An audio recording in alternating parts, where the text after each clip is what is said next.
Olá, meu amor. Me chamo Lucinda, tenho 73 anos e hoje vou dividir com você uma história que guardei trancada no peito por mais de 60 anos. É sobre o dia em que minha mãe me entregou um bilhete dobrado e uma promessa que nunca se cumpriu. É sobre como uma menina de 13 anos pode desaparecer de casa em plena luz do dia e ninguém chamar isso de abandono. Sabe, tem histórias que a gente carrega como espinho na garganta.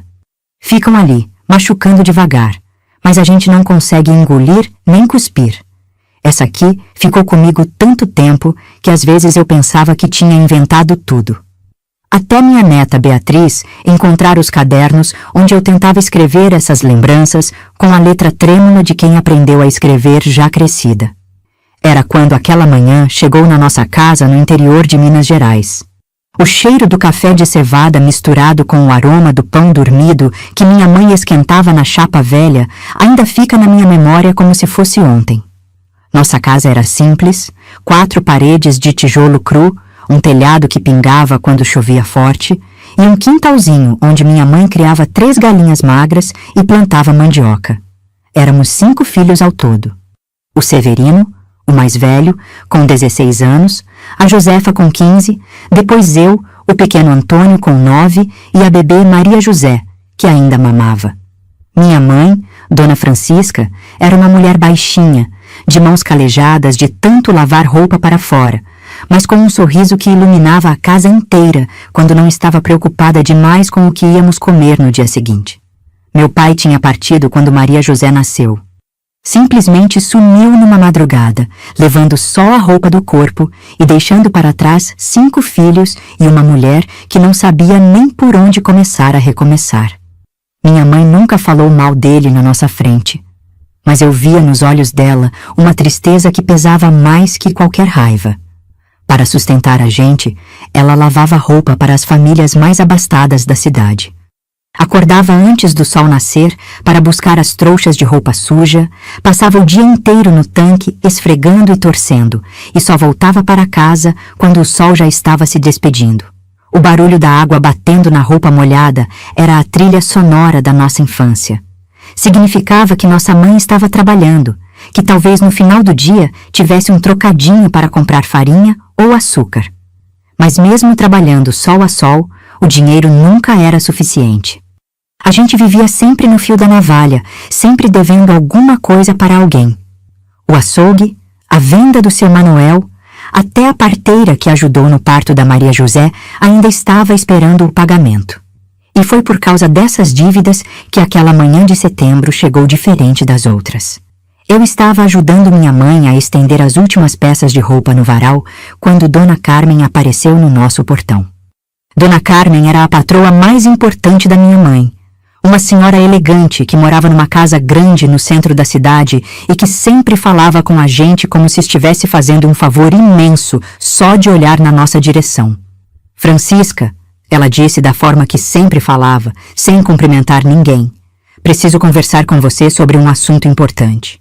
Minha mãe largou a roupa molhada na bacia e foi até o portão, limpando as mãos no avental de chitão que ela mesma tinha costurado com retalhos que sobravam das casas onde trabalhava. Eu fiquei fingindo que estava ocupada com o varal, mas prestando atenção em cada palavra da conversa. Dona Carmen falava baixo, mas eu conseguia escutar algumas coisas que me arrepiaram a alma. Uma amiga dela em Belo Horizonte estava precisando de uma menina para ajudar com os filhos pequenos. Menina responsável, bem comportada, que soubesse cuidar de criança e não desse trabalho. A recompensa seria boa, Dona Carmen garantiu. A menina teria casa, comida, cama quentinha e ainda ganharia um dinheirinho todo mês que seria mandado direto para a família. Talvez até conseguisse estudar, se fosse esperta e se comportasse direito.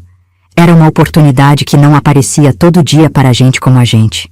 Minha mãe ouvia em silêncio, com as mãos trêmulas brincando com a barra do avental. De vez em quando, ela olhava para mim, depois para a casa, depois para a Dona Carmen de novo.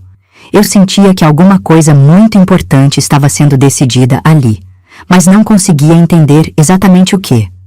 A menina precisa ter uns 13, 14 anos, Dona Carmen continuou. Já crescidinha o suficiente para ter responsabilidade, mas nova o bastante para se adaptar à nova família. E precisa ser saudável, forte, que não adoeça à toa. Foi aí que minha mãe olhou diretamente para mim e meu coração disparou. Dona Carmen seguiu o olhar dela e me examinou de cima a baixo, como se eu fosse um animal que ela estava pensando em comprar. Essa aí parece perfeita, ela disse apontando para mim. Quantos anos ela tem? 13 anos completos no mês passado, minha mãe respondeu com a voz tão baixa que quase não deu para ouvir. É responsável, sabe cuidar dos irmãos menores, não dá trabalho. Perfeita então. O ônibus para Belo Horizonte sai na quinta-feira de manhã. Se você decidir mandar ela, precisa estar na rodoviária às 6 horas com a mala arrumada e os documentos. Minha amiga Dona Helena vai estar esperando ela lá. Dona Carmen entregou um papel dobrado para minha mãe. Aqui tem o endereço e o nome da família. São pessoas boas, de confiança. A menina vai ser bem tratada, pode ter certeza. Depois que Dona Carmen foi embora, minha mãe ficou parada no portão por um tempo que pareceu eterno. Segurava o papel nas mãos como se fosse alguma coisa que podia queimar seus dedos. Quando finalmente se virou para entrar em casa, vi que seus olhos estavam vermelhos, mas ela não estava chorando. Naquela noite, ela não conseguiu fazer janta direito. Ficou mexendo a panela de feijão sem prestar atenção, queimou a farinha que estava torrando, esqueceu o café no fogo até ferver demais. A gente comeu em silêncio, sentindo que alguma coisa tinha mudado no ar da nossa casa. Lucinda, ela me chamou depois que os outros já tinham ido dormir. Preciso conversar com você. Sentamos na cadeira de balanço que meu avô tinha feito anos antes de morrer. Era o único móvel bonito que tínhamos na casa, feito de madeira de lei, que ele mesmo tinha cortado e entalhado. Minha mãe me puxou para o colo dela, mesmo eu já sendo grande demais para aquilo. Minha filha, ela começou passando a mão no meu cabelo. Às vezes na vida, a gente precisa fazer escolhas difíceis para dar uma vida melhor para quem a gente ama. Você entende isso? Eu não entendia nada, mas balancei a cabeça fingindo que sim. Meu coração estava batendo tão forte que eu tinha certeza de que ela conseguia ouvir. Apareceu uma oportunidade para você trabalhar numa casa boa em Salvador. Uma família de posses que precisa de uma menina para ajudar com as crianças. Você ganharia dinheiro, teria estudo, comida boa todos os dias. E os meus irmãos? Perguntei com a voz saindo fininha. Os seus irmãos vão ficar aqui comigo, e com o dinheiro que você ganhar lá, a gente vai conseguir melhorar a vida de todo mundo. Talvez até comprar uma casa maior, colocar o Severino na escola. Mas eu não quero ir embora, mamãe. Ela me abraçou mais apertado e eu senti o cheiro dela, misturado de sabão de coco e suor de trabalho, um cheiro que até hoje me faz chorar quando sinto em algum lugar. Eu sei que não quer, minha filha, mas às vezes a gente não pode escolher o que quer. A gente tem que escolher o que é melhor para todo mundo. E se eu não gostar de lá? Você vai gostar. São pessoas boas, de confiança, e se não se adaptar nos primeiros tempos, a gente conversa e vê o que faz. Naquela noite eu não consegui dormir direito. Ficava imaginando como seria essa casa em Salvador, essa família que eu não conhecia, essas crianças que eu teria que cuidar. Imaginava se elas seriam legais comigo, se me deixariam brincar quando não estivesse trabalhando, se sentiriam minha falta quando eu não estivesse mais ali.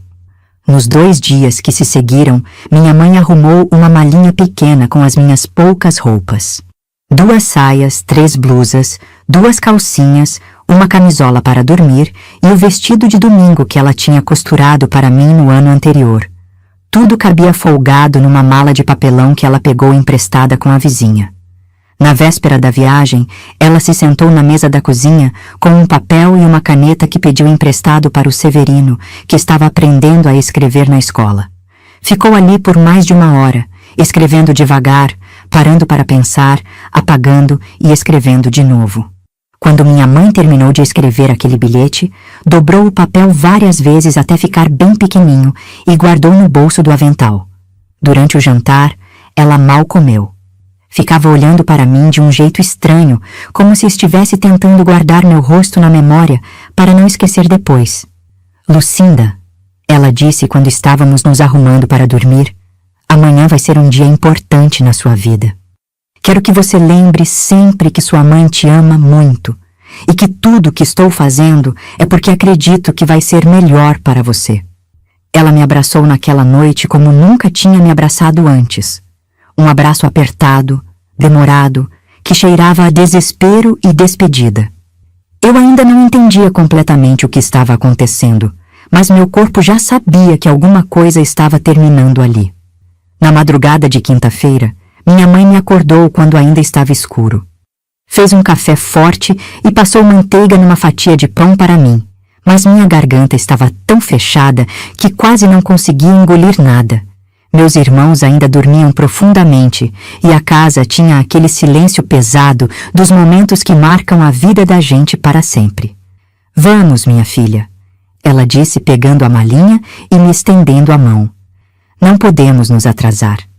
A caminhada até a rodoviária durou uns 40 minutos pela estrada de terra que ligava nosso bairro ao centro da cidade. Era setembro. Ainda fazia frio de manhã cedo. E eu sentia meu corpo tremendo dentro do vestido de domingo que minha mãe tinha insistido que eu colocasse. O céu estava começando a clarear, mas as estrelas ainda teimavam em brilhar, como se também não quisessem que aquele dia chegasse. Durante toda a caminhada, minha mãe falou sem parar.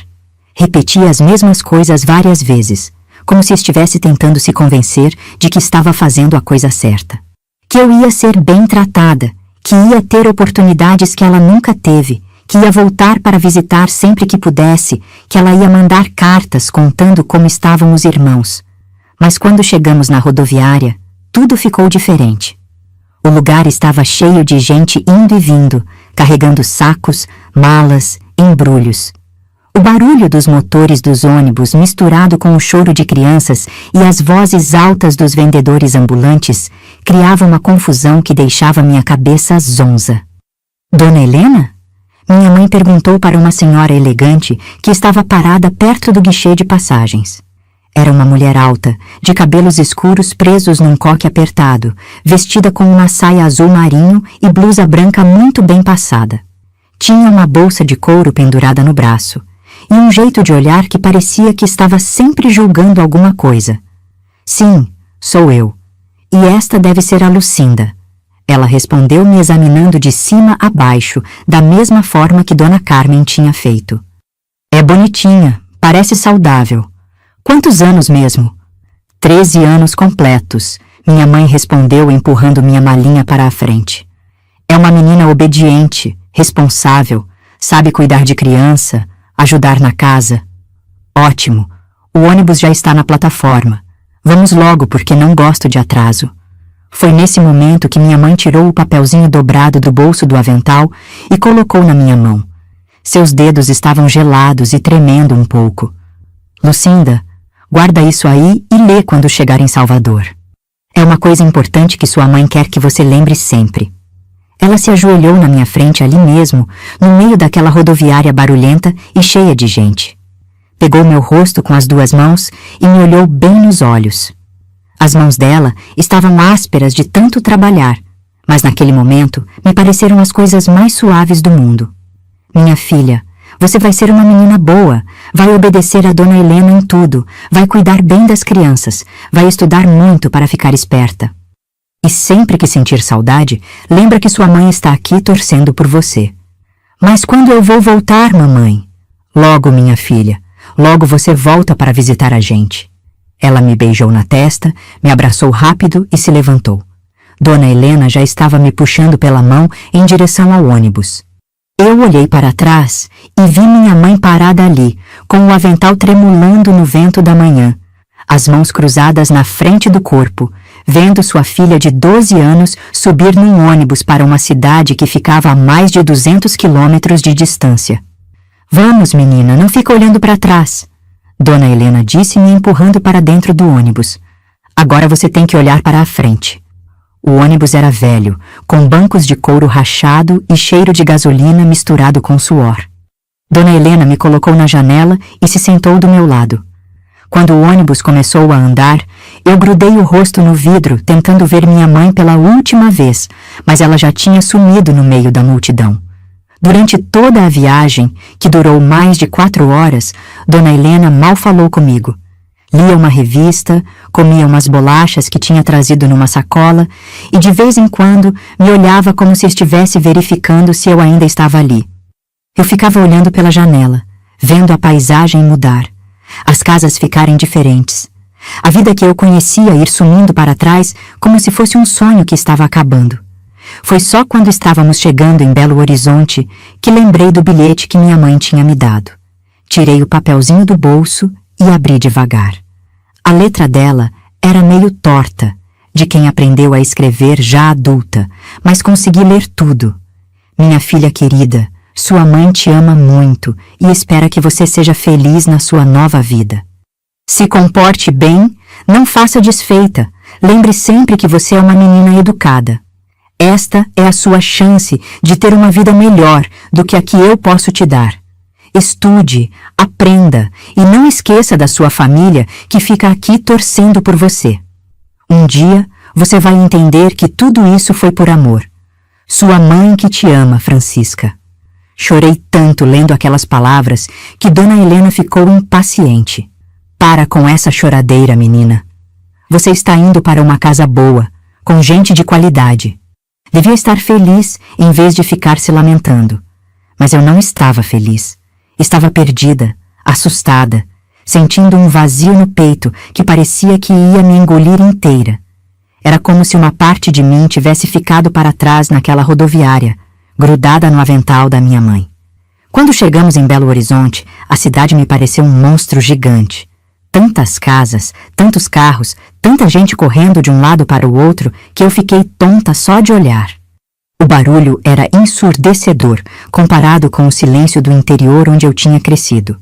Até o ar era diferente, pesado, cheio de cheiros que eu não conseguia identificar. Dona Helena chamou um táxi e me empurrou para dentro.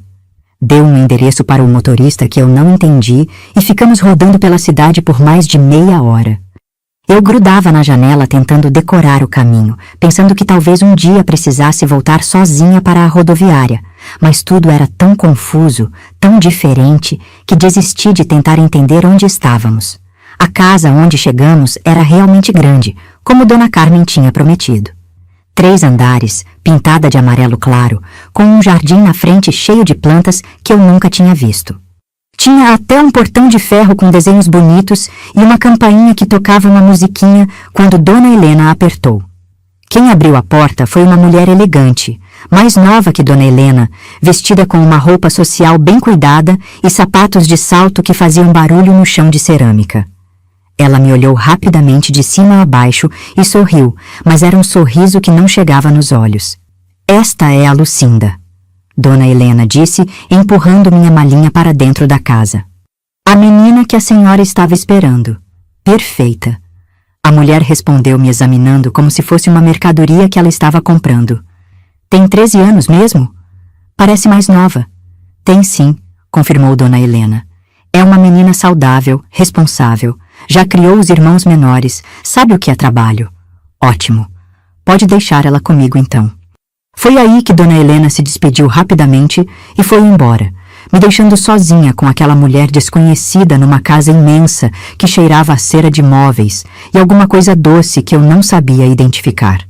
Senti meu coração acelerar quando percebi que estava completamente sozinha ali, sem ninguém conhecido por perto, numa cidade gigante onde não sabia nem para que lado ficava a minha casa.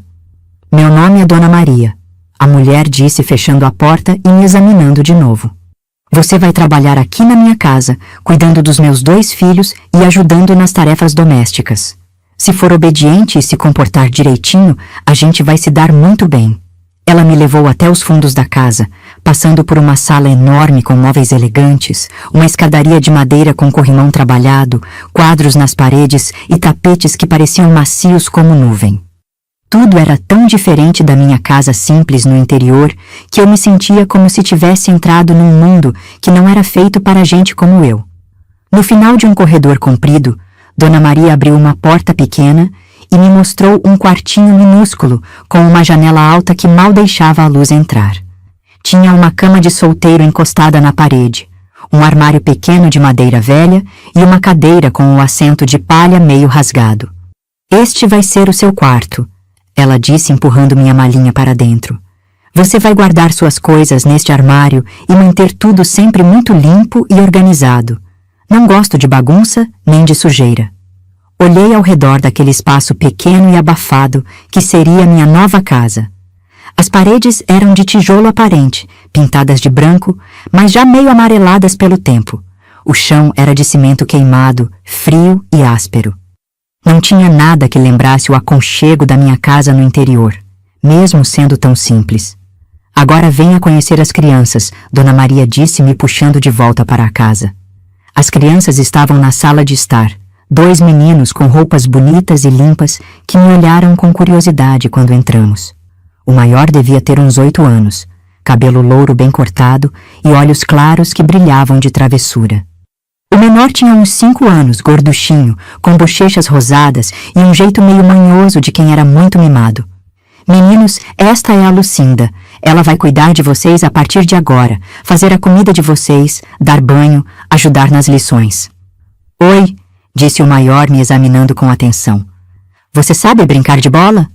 Sei um pouco, respondi baixinho, ainda tentando processar tudo o que estava acontecendo. E você sabe fazer doce? Perguntou o menor. A babá antiga fazia pudim para a gente. A babá antiga? Pensei comigo mesma. Que havia acontecido com ela? Por que tinha ido embora? Mas não tive coragem de perguntar. Agora vou te mostrar suas obrigações, Dona Maria disse, me levando de volta para a cozinha. Você vai acordar às 5 da manhã para preparar o café da família. Depois vai arrumar a casa, lavar a louça, cuidar das roupas das crianças. À tarde, quando eles voltarem da escola, vai ajudar nas lições e cuidar para que não façam bagunça. E a escola? Perguntei timidamente. Minha mãe disse que talvez eu pudesse estudar. Dona Maria riu, mas era um riso seco, sem humor. Escola? Minha querida, você está aqui para trabalhar, não para estudar. Se sobrar tempo depois de cumprir todas as suas obrigações, aí a gente vê. Meu coração afundou.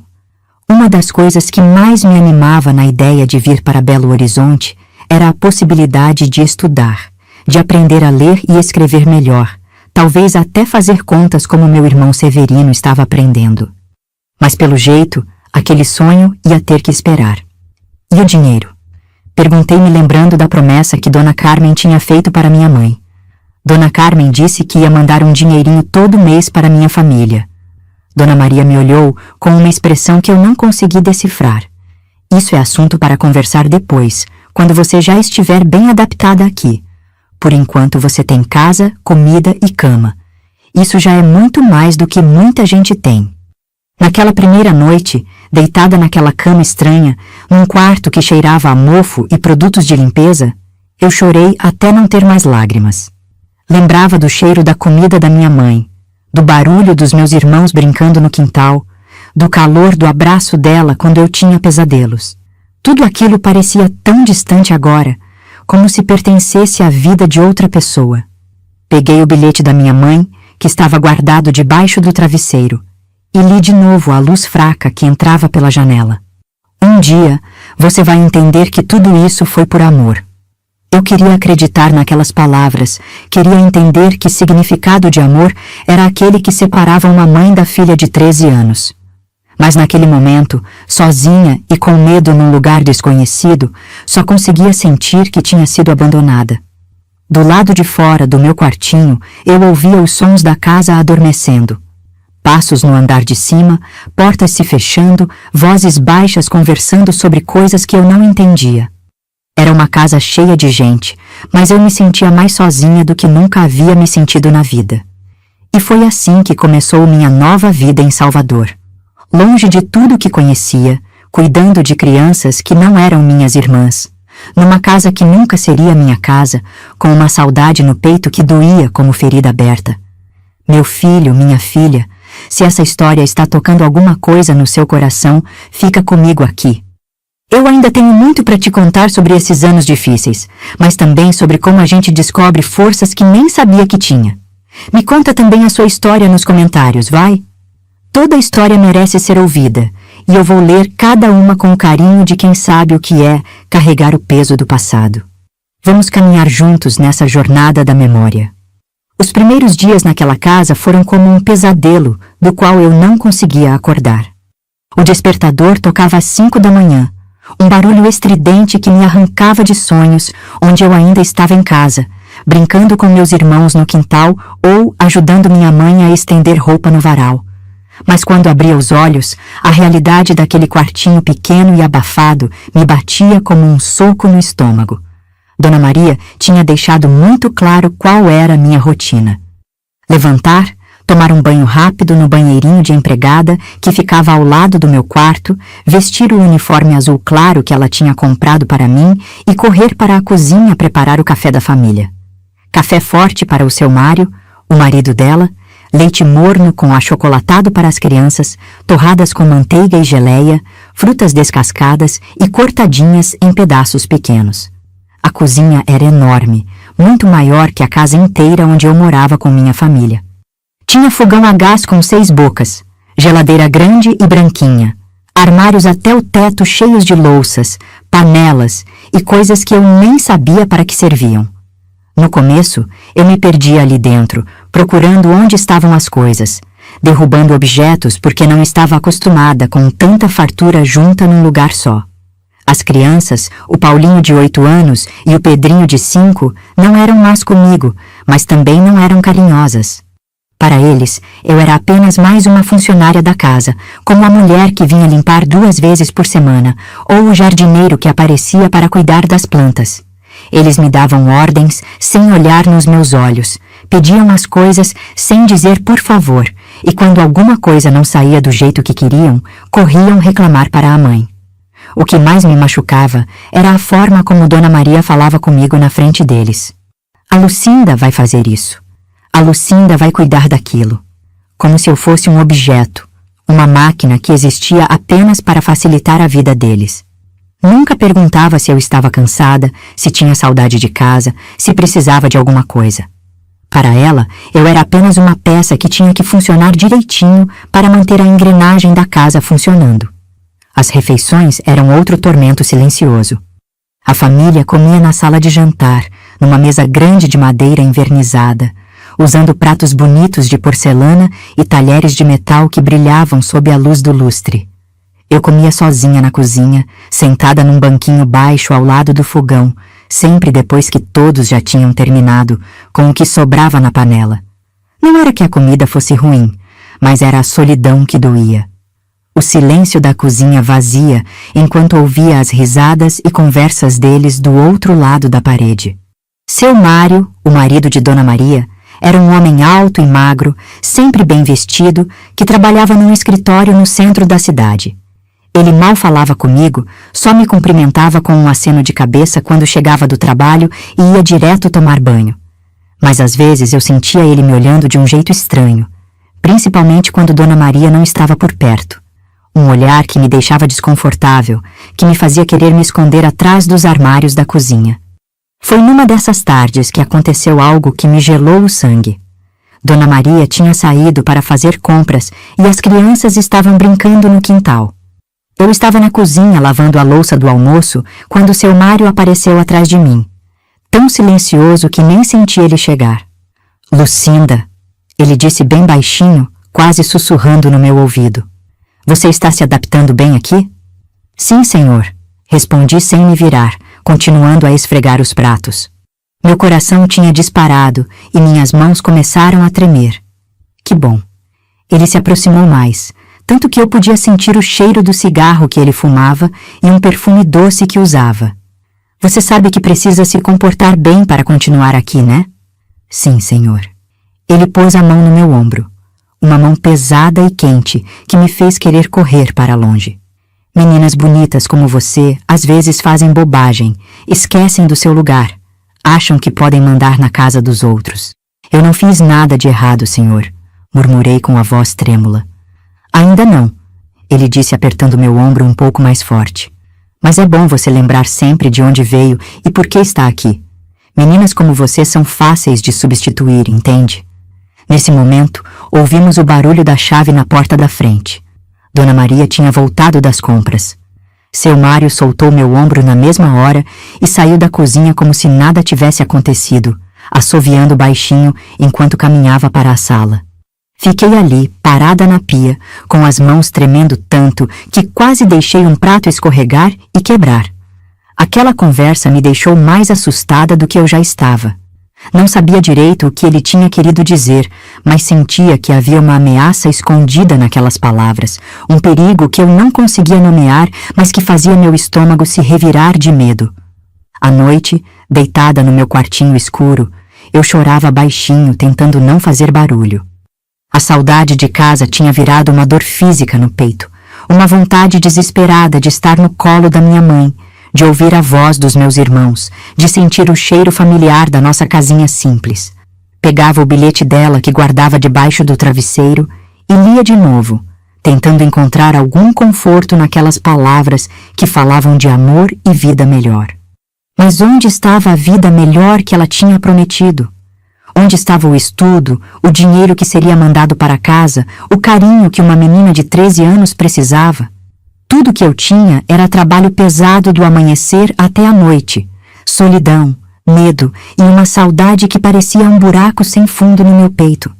Nas primeiras semanas, eu ainda tinha esperança de que alguém da minha família viesse me visitar, ou pelo menos mandasse uma carta perguntando como eu estava. Mas os dias passavam e nada chegava. Nenhuma notícia de casa, nenhum sinal de que ainda existia uma família que pensava em mim, que sentia minha falta. Dona Maria percebeu minha tristeza, mas em vez de tentar me consolar, só ficava mais rigorosa comigo.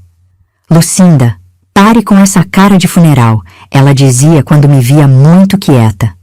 Você está numa casa boa, com comida na mesa e teto na cabeça. Devia estar agradecida em vez de ficar fazendo cara feia. Mas como ser agradecida quando me sentia como um fantasma andando pela casa?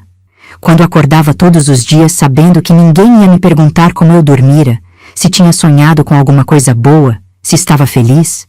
Como agradecer por uma vida onde eu não passava de mãos para trabalhar e olhos para vigiar as crianças dos outros? A pior parte era quando chegava a hora de colocar as crianças para dormir. Paulinho e Pedrinho tinham um ritual de todas as noites. Dona Maria lia uma história para eles, dava um beijo de boa noite, fazia uma oração junto com eles, pedindo proteção para a família. Eu ficava ali parada na porta do quarto, arrumando os brinquedos espalhados, fingindo não prestar atenção naquela cena que me cortava o coração, porque ali eu via o que tinha perdido. O carinho de mãe, a sensação de pertencer a uma família, a segurança de saber que alguém se importava com você o suficiente para desejar que tivesse sonhos bonitos.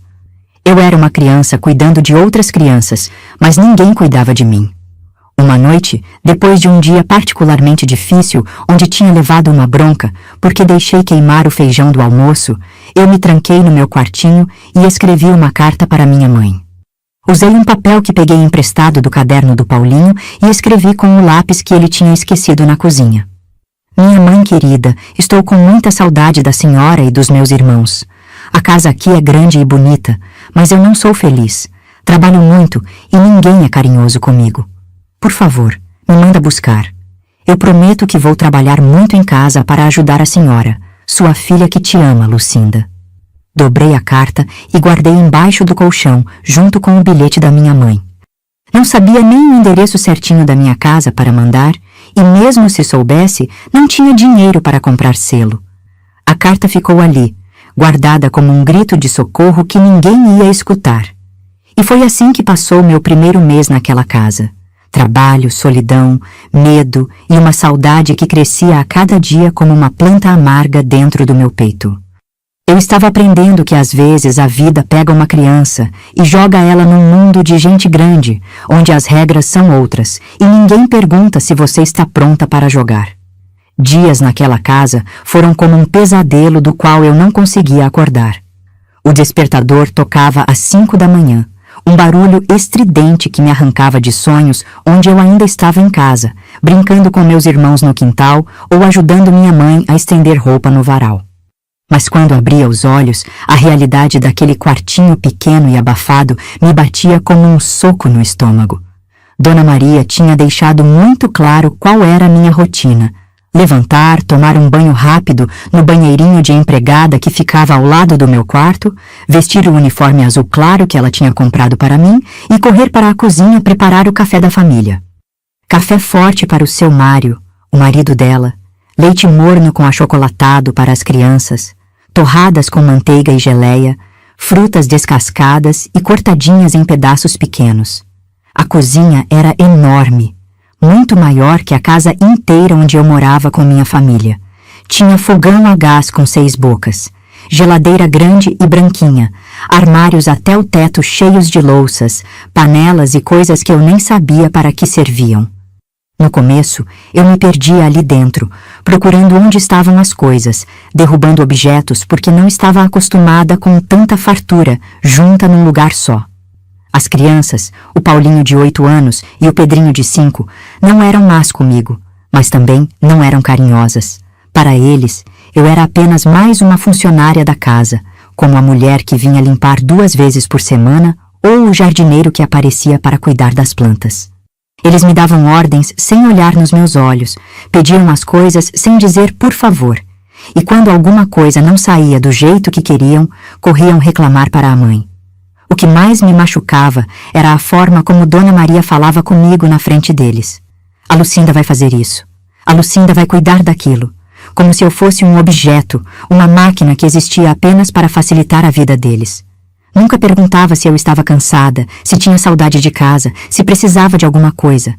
Para ela, eu era apenas uma peça que tinha que funcionar direitinho para manter a engrenagem da casa funcionando. As refeições eram outro tormento silencioso. Foi depois do 2º mês que as coisas começaram a ficar ainda mais difíceis. Dona Maria estava ficando cada vez mais exigente comigo, como se tivesse decidido que eu era uma decepção que precisava ser corrigida a todo momento. Qualquer coisinha que não saía perfeita virava motivo para bronca. Um copo com marquinha d'água, uma camisa mal passada, uma brincadeira das crianças que ela considerava barulhenta demais. Lucinda, você está ficando displicente, ela dizia me cutucando com o dedo no peito. Acho que está precisando lembrar por que está aqui. Sua família te mandou para cá porque não tinha condições de te sustentar. Se você não se comportar, vou ter que mandar você de volta e avisar que você não serviu. Essa ameaça me apavorava mais que qualquer grito. Voltar para casa significava que eu tinha falhado, que não tinha conseguido ajudar minha família como prometera. Significava que minha mãe ia ficar decepcionada comigo, que talvez não tivesse nem lugar para mim na nossa casinha pequena. Então eu engolia o choro, baixava a cabeça e prometia me esforçar mais. Mas o que mais me deixava perdida era que eu não entendia direito o que estava fazendo de errado. Acordava no horário, fazia todas as tarefas, cuidava das crianças com carinho, não respondia quando levava bronca. Mesmo assim, Dona Maria sempre encontrava alguma coisa para reclamar, como se o problema não fosse meu comportamento, mas minha própria existência ali. Foi numa dessas tardes de bronca que conheci a Conceição. Ela era uma senhora negra, de uns 50 anos, que vinha uma vez por semana para lavar as roupas pesadas e limpar os cantos da casa que eu não dava conta. Conceição tinha um jeito calmo e sábio, olhos que pareciam ter visto muito sofrimento na vida, mas que ainda brilhavam com uma bondade genuína. Na primeira vez que a vi, ela estava no quintal esfregando lençóis numa bacia grande, cantarolando baixinho uma música que eu não conhecia. Quando me aproximei para levar as toalhas sujas, ela parou de cantar e me olhou com atenção. Como é seu nome, criança? Lucinda, senhora. Que idade você tem, Lucinda? 13 anos, senhora. Ela parou de esfregar e me olhou de um jeito diferente, como se estivesse vendo alguma coisa que a preocupava. 13 anos, repetiu baixinho. Menina, você devia estar na escola, brincando com boneca, não trabalhando que nem gente grande. Dona Maria disse que talvez eu possa estudar depois, respondi baixinho, sem muita convicção. Conceição balançou a cabeça devagar, com uma expressão triste nos olhos. Menina, eu trabalho em casa de família há mais de 30 anos. Já vi muita criança como você passar por aqui. E posso te dizer uma coisa, esse depois nunca chega. Essas palavras ficaram ecoando na minha cabeça por dias. Conceição tinha falado com uma certeza que me assustou, como quem conhecia muito bem como funcionavam as coisas naquele mundo de casas grandes e empregadas pequenas. Nas semanas seguintes, sempre que Conceição vinha trabalhar, eu tentava ficar perto dela. Ela não falava muito, mas quando falava, suas palavras tinham um peso que me fazia prestar atenção. Aos poucos, fui entendendo que ela também tinha uma história parecida com a minha. Eu tinha a sua idade quando saí da casa da minha mãe para trabalhar. Ela me contou num dia em que estávamos sozinhas no quintal. Também me prometeram escola, também disseram que ia ser temporário. Hoje eu tenho 52 anos e não sei nem escrever meu nome direito. Mas a senhora não voltou para casa nunca? Voltei uma vez, 10 anos depois. Minha mãe tinha morrido. Meus irmãos tinham sumido pelo mundo. A casa tinha sido vendida para pagar dívida. Não tinha mais nada esperando por mim. O coração apertou só de imaginar uma coisa dessas acontecendo comigo. E se quando eu voltasse para casa não encontrasse mais ninguém? E se minha família tivesse se esquecido de mim, construído uma vida nova sem a filha que mandaram embora? Conceição devia ter percebido meu desespero, porque pôs a mão no meu ombro, um toque gentil que eu não sentia há meses. Menina, não estou te contando isso para te assustar. Estou contando para você não repetir os meus erros. Não deixe o tempo passar demais. Não deixe eles apagarem quem você é. Como assim, senhora? Eles querem que você se acostume. Querem que você pare de sentir saudade, pare de questionar, pare de sonhar com coisa diferente. Querem transformar você numa máquina que só trabalha e obedece. Não deixe isso acontecer, criança. Essas conversas com Conceição foram como uma luz se acendendo num quarto escuro. Pela primeira vez, desde que chegara ali, alguém estava me tratando como gente, reconhecendo que minha situação não era normal, que uma menina de 13 anos não deveria estar vivendo daquele jeito. Mas junto com esse alívio veio também um medo novo. O medo de que Dona Maria descobrisse nossas conversas e decidisse me mandar embora ou impedir que Conceição voltasse. Então, eu tomava cuidado para não demonstrar muita proximidade com ela quando a patroa estava por perto. Foi nessa época que comecei a notar outras coisas estranhas na casa. Dona Maria recebia visitas de outras senhoras elegantes que sempre traziam meninas novas para apresentar. Meninas que pareciam ter a minha idade, todas com a mesma cara de perdidas e assustadas que eu devia ter quando cheguei. Uma tarde, ouvi uma conversa entre Dona Maria e uma dessas visitantes que me fez o sangue gelar. Esta aqui é perfeita para a sua amiga de Brasília, dizia a visitante apontando para uma menina loira de uns 14 anos que estava parada na sala como um móvel. Família do interior, pais mortos, não tem para onde voltar, vai aceitar qualquer condição. Ótimo. Minha amiga estava precisando de alguém jovem e sem vícios. As mais novas se adaptam melhor, não dão trabalho. Era como se estivessem falando de animais, não de gente. E o pior é que eu comecei a entender que não era só comigo que aquilo acontecia. Havia toda uma rede de mulheres elegantes que comercializavam meninas pobres como se fossem mercadorias.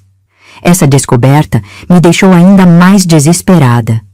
Eu não era um caso isolado, uma menina azarada que tinha caído numa situação ruim por acaso. Eu era parte de um sistema, uma engrenagem numa máquina que transformava a pobreza de famílias como a minha em mão de obra gratuita para famílias ricas. E o mais doloroso de tudo era pensar que minha própria mãe, sem saber, tinha me entregado para esse sistema. Que ela acreditara realmente que estava me dando uma oportunidade melhor, quando na verdade estava me jogando num mundo onde eu não passava de um objeto útil.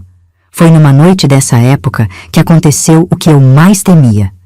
Eu estava no meu quartinho, tentando costurar um rasgão na minha saia, quando ouvi passos no corredor. Passos pesados, masculinos, que pararam bem na frente da minha porta. Meu coração disparou quando ouvi a maçaneta girando devagar. Era seu Mário. Ele entrou no meu quarto sem pedir licença, fechou a porta atrás de si e ficou parado ali me olhando com aquele mesmo olhar estranho que me dava arrepios. Lucinda, ele disse baixinho, você está crescendo, ficando mocinha. Fingi que não entendi e continuei costurando, mas minhas mãos tremiam tanto que mal conseguia segurar a agulha. Meninas como você precisam aprender certas coisas sobre a vida. Ele continuou se aproximando da minha cama. Coisas que vão ser úteis para o seu futuro. Seu senhor... Eu não entendo, consegui murmurar. Vai entender, ele disse sentando na beirada da minha cama. O colchão afundou com o peso dele e eu me encolhi contra a parede. Vai entender que meninas bonitas têm certas obrigações com os homens que cuidam delas. Nesse momento, graças a Deus, ouvimos Dona Maria chamando por ele do andar de cima. Mário, cadê você? Vem cá que preciso te mostrar uma coisa. Ele se levantou rápido, ajeitou a roupa e me olhou com uma expressão que misturava raiva e promessa. Depois a gente continua essa conversa, ele disse saindo do quarto. Passei a noite inteira acordada, sentada na cadeira, encostada na porta, com medo de que ele voltasse. Meu corpo todo tremia e eu sentia uma náusea que não passava, mesmo sem ter comido nada estragado. No dia seguinte, quando Conceição chegou para trabalhar, eu estava tão desesperada que não conseguia esconder. Ela percebeu na hora que alguma coisa tinha acontecido. Criança, o que foi? Você está com cara de quem viu assombração. Não consegui falar. As palavras ficavam presas na garganta, misturadas com lágrimas que eu estava segurando há horas. Conceição me puxou para um cantinho do quintal, longe das janelas da casa, e insistiu até eu conseguir contar o que tinha acontecido. Quando terminei, vi que o rosto dela tinha ficado duro como pedra. Menina, isso não pode continuar. Você precisa sair dessa casa antes que seja tarde demais. Mas para onde eu vou? Como vou fazer? Ela ficou pensativa por um tempo, depois disse: Deixa comigo. Vou dar um jeito de te ajudar. Mas enquanto isso, você não fica sozinha com esse homem, nem que seja para morrer. Entendeu? Concordei com a cabeça, agarrada na esperança de que Conceição realmente pudesse me ajudar. Porque eu estava começando a entender que se não saísse dali logo, coisas muito piores do que trabalho pesado e solidão poderiam acontecer comigo. E foi assim que comecei a planejar minha fuga daquela casa. Não sabia ainda como nem quando, mas sabia que tinha que ser logo. Porque eu estava aprendendo que às vezes na vida a gente precisa salvar a si mesmo, mesmo quando ainda é criança, mesmo quando não sabe direito como fazer. Conceição demorou 1 semana para me procurar de novo, e foi a semana mais longa da minha vida. Eu vivia em estado de alerta constante, sempre prestando atenção nos passos pela casa, sempre com medo de ficar sozinha com seu Mário. Quando ele chegava do trabalho, eu corria para o quintal ou me trancava no banheiro, fingindo estar ocupada com alguma coisa. À noite, empurrava a cadeira contra a porta do meu quarto e dormia com um sono leve, pronta para acordar ao menor ruído. Dona Maria percebeu que eu estava diferente, mais nervosa, mais calada que o normal. Lucinda, que é essa cara de quem comeu e não gostou? Ela perguntou um dia quando me viu sobressaltada ao ouvir passos no corredor. Você anda muito estranha ultimamente. Não é nada, Dona Maria. Só estou um pouco cansada. Cansada? Você é nova demais para estar cansada. Acho que está ficando folgada, relaxando nas obrigações. Mas não era relaxamento o que eu estava sentindo. Era medo. Um medo que parecia ter criado raízes dentro de mim, que crescia a cada dia e me fazia questionar cada palavra, cada olhar, cada movimento das pessoas ao meu redor. Quando Conceição finalmente voltou, ela trouxe novidades que mudaram tudo. Menina, ela disse baixinho enquanto esfregava roupas no tanque, conversando comigo sem me olhar diretamente para não chamar atenção. Consegui conversar com uma amiga minha que trabalha numa casa boa aqui perto. A patroa dela está precisando de alguém para ajudar na cozinha, alguém jovem e responsável. Meu coração disparou. Será que era possível? Será que eu realmente podia sair dali? E essa patroa é boa? Perguntei tentando manter a voz baixa. É uma senhora viúva. Tem só uma filha casada que mora longe. Casa pequena, poucos empregados. Minha amiga Benedita trabalha lá há 15 anos e nunca reclamou. Mas como vou fazer? Dona Maria nunca vai me deixar sair assim. Conceição parou de esfregar e me olhou nos olhos pela primeira vez naquele dia. Criança, você vai ter que fugir. Não tem outro jeito. A palavra fugir me assustou e me aliviou ao mesmo tempo. Fugir significava coragem, significava tomar as rédeas da minha própria vida, mas também significava deixar tudo para trás sem garantia nenhuma do que ia encontrar pela frente. Como vou fugir? Eu não conheço nada desta cidade, não tenho dinheiro, não sei nem onde fica essa casa. Conceição tinha pensado em tudo. Ela me explicou que na próxima quinta-feira, quando viesse trabalhar, ia trazer roupas velhas escondidas na sua sacola. Eu trocaria de roupa, sairia da casa pela porta dos fundos durante o horário que as crianças faziam a sesta e Dona Maria estava vendo novela na sala. Conceição me levaria até a casa da patroa nova, que já estava esperando uma menina para começar a trabalhar. E se Dona Maria chamar a polícia? Polícia não se mete em assunto de empregada doméstica, menina. E mesmo se mexer, você vai estar numa casa de família, trabalhando legal. Não é crime procurar trabalho melhor. Durante toda aquela semana, vivi numa mistura de ansiedade e esperança. De um lado, o medo de que o plano desse errado, de que descobrissem antes da hora e eu acabasse numa situação ainda pior. Do outro, a vontade desesperada de sair dali, de escapar daquele ambiente onde eu não me sentia segura nem mesmo para dormir. Comecei a prestar atenção em todos os detalhes da rotina da casa. Dona Maria realmente assistia a novela toda a tarde das 2 às 3, sempre sentada na poltrona da sala com uma xícara de café e uns biscoitos. As crianças dormiam depois do almoço e só acordavam perto das 4. Seu Mário só chegava do trabalho depois das 6. Havia uma janela de tempo perfeita para escapar sem ser vista. Na véspera do dia marcado, mal consegui dormir. Ficava revirando na cama, imaginando como seria a nova casa, se a patroa ia ser mais gentil, se eu finalmente teria a chance de estudar como minha mãe tinha prometido. Também pensava no que Dona Maria ia fazer quando descobrisse que eu tinha fugido, se ia ficar muito brava, se ia tentar me procurar. Na quinta-feira, acordei com o coração batendo tão forte que parecia que ia sair pela boca. Fiz todas as tarefas da manhã tentando agir normal, mas estava tão nervosa que quebrei um prato na hora de lavar a louça e derramei leite na mesa quando fui servir o café das crianças. "Que é isso, Lucinda?" Dona Maria perguntou irritada. "Você está parecendo um pato no terreiro, tropeçando em tudo." "Desculpe, Dona Maria. Acho que não dormi bem." Quando Conceição chegou, eu estava tão ansiosa que quase corri para abraçar ela. Mas me controlei, cumprimentei normal e continuei com meus afazeres, esperando o momento certo. À 1h30 da tarde, depois que as crianças tinham almoçado e ido dormir, Conceição me fez um sinal discreto. Meu coração quase parou. Era a hora. "Vou estender essas roupas no quintal", ela disse alto para Dona Maria, que já estava se instalando na poltrona para ver a novela. "A Lucinda pode me ajudar a carregar as peças pesadas." Pode, Dona Maria respondeu sem tirar os olhos da televisão. Fomos para o quintal e Conceição rapidamente tirou da sacola um vestido simples e um sapato velho. "Vai, menina, se troca rápido ali atrás da árvore." Tirei o uniforme que tinha usado todos os dias nos últimos meses e vesti as roupas que Conceição trouxe. Era estranho usar roupa de gente comum de novo, depois de tanto tempo vestida como empregada. Me senti como se estivesse voltando a ser eu mesma. "Agora escuta bem", Conceição disse segurando meus ombros. "Vamos sair pela portinha dos fundos que dá na rua de trás. Você vai andar do meu lado, quietinha, como se fosse minha filha. Se alguém perguntar alguma coisa, deixa eu falar. E se der errado? Não vai dar. Deus está do nosso lado." Caminhamos até a portinha dos fundos, uma porta pequena que era usada pelos fornecedores e que dava numa rua estreita e silenciosa.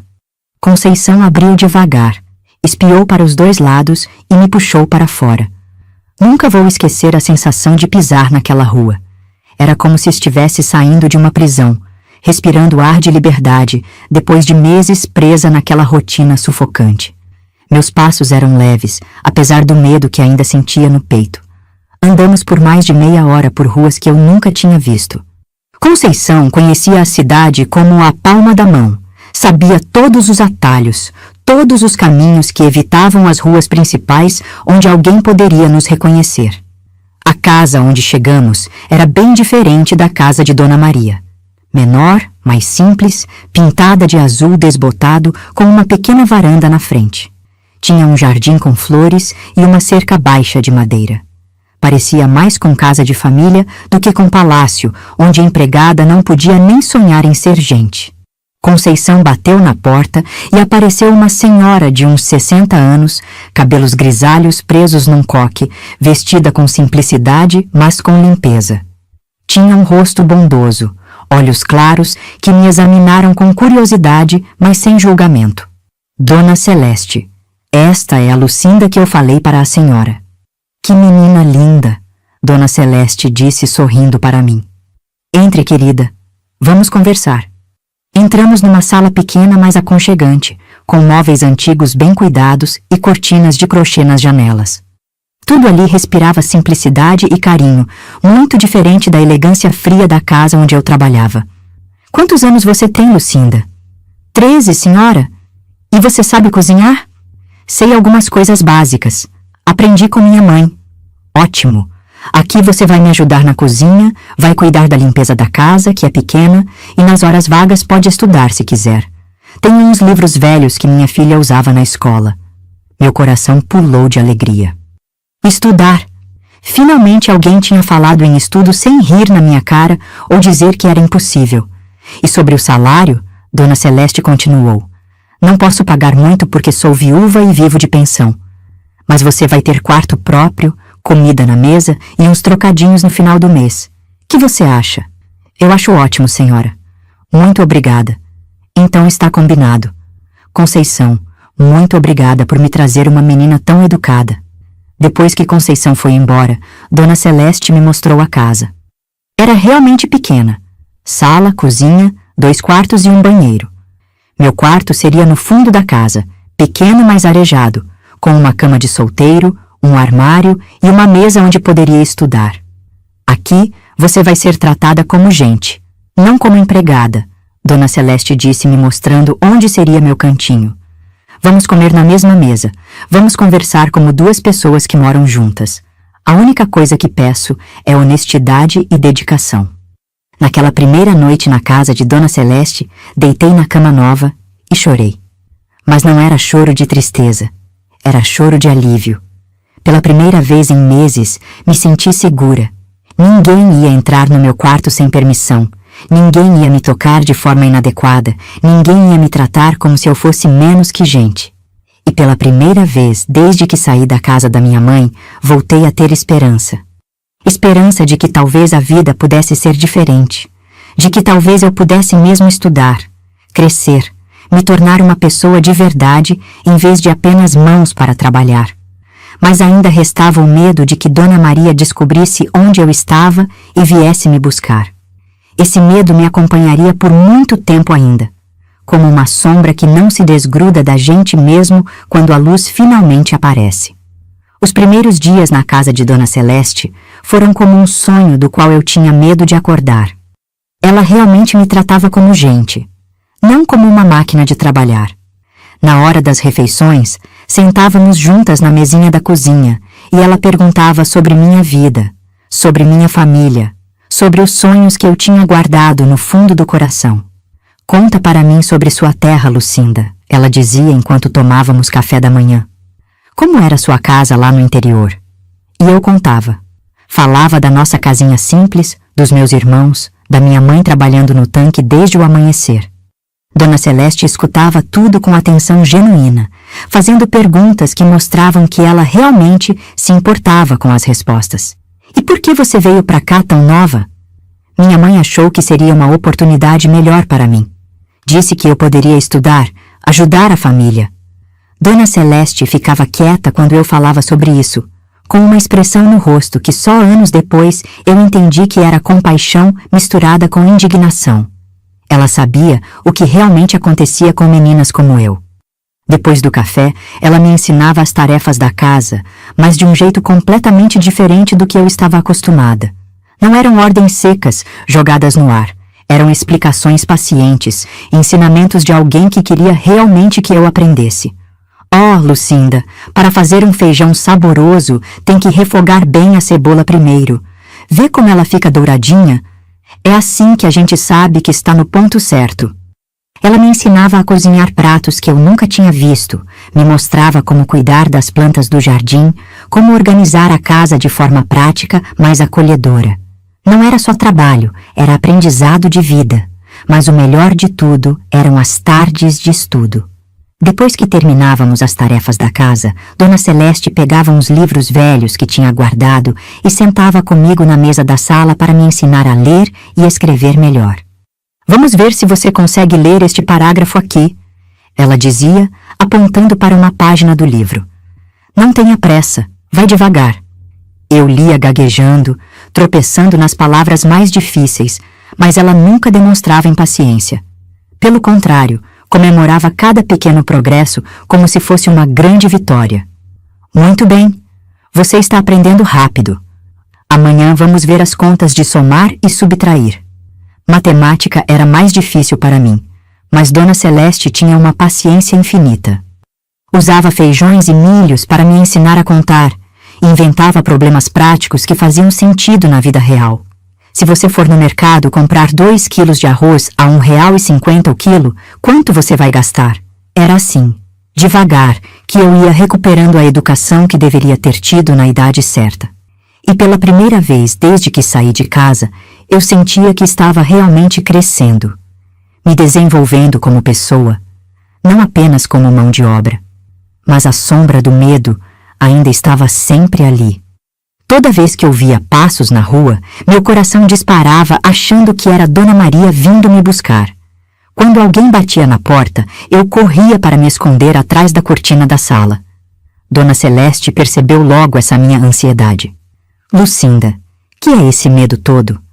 Toda vez que faz barulho na rua, você fica assombrada. Contei para ela toda a verdade.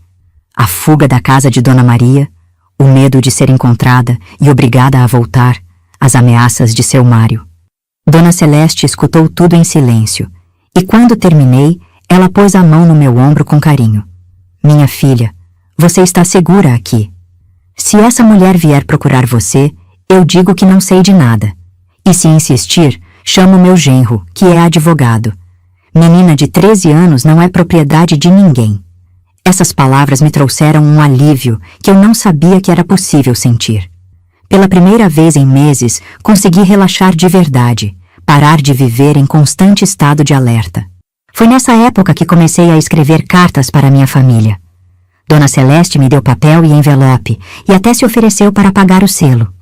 Sua mãe deve estar preocupada, não sabendo notícia sua, ela disse.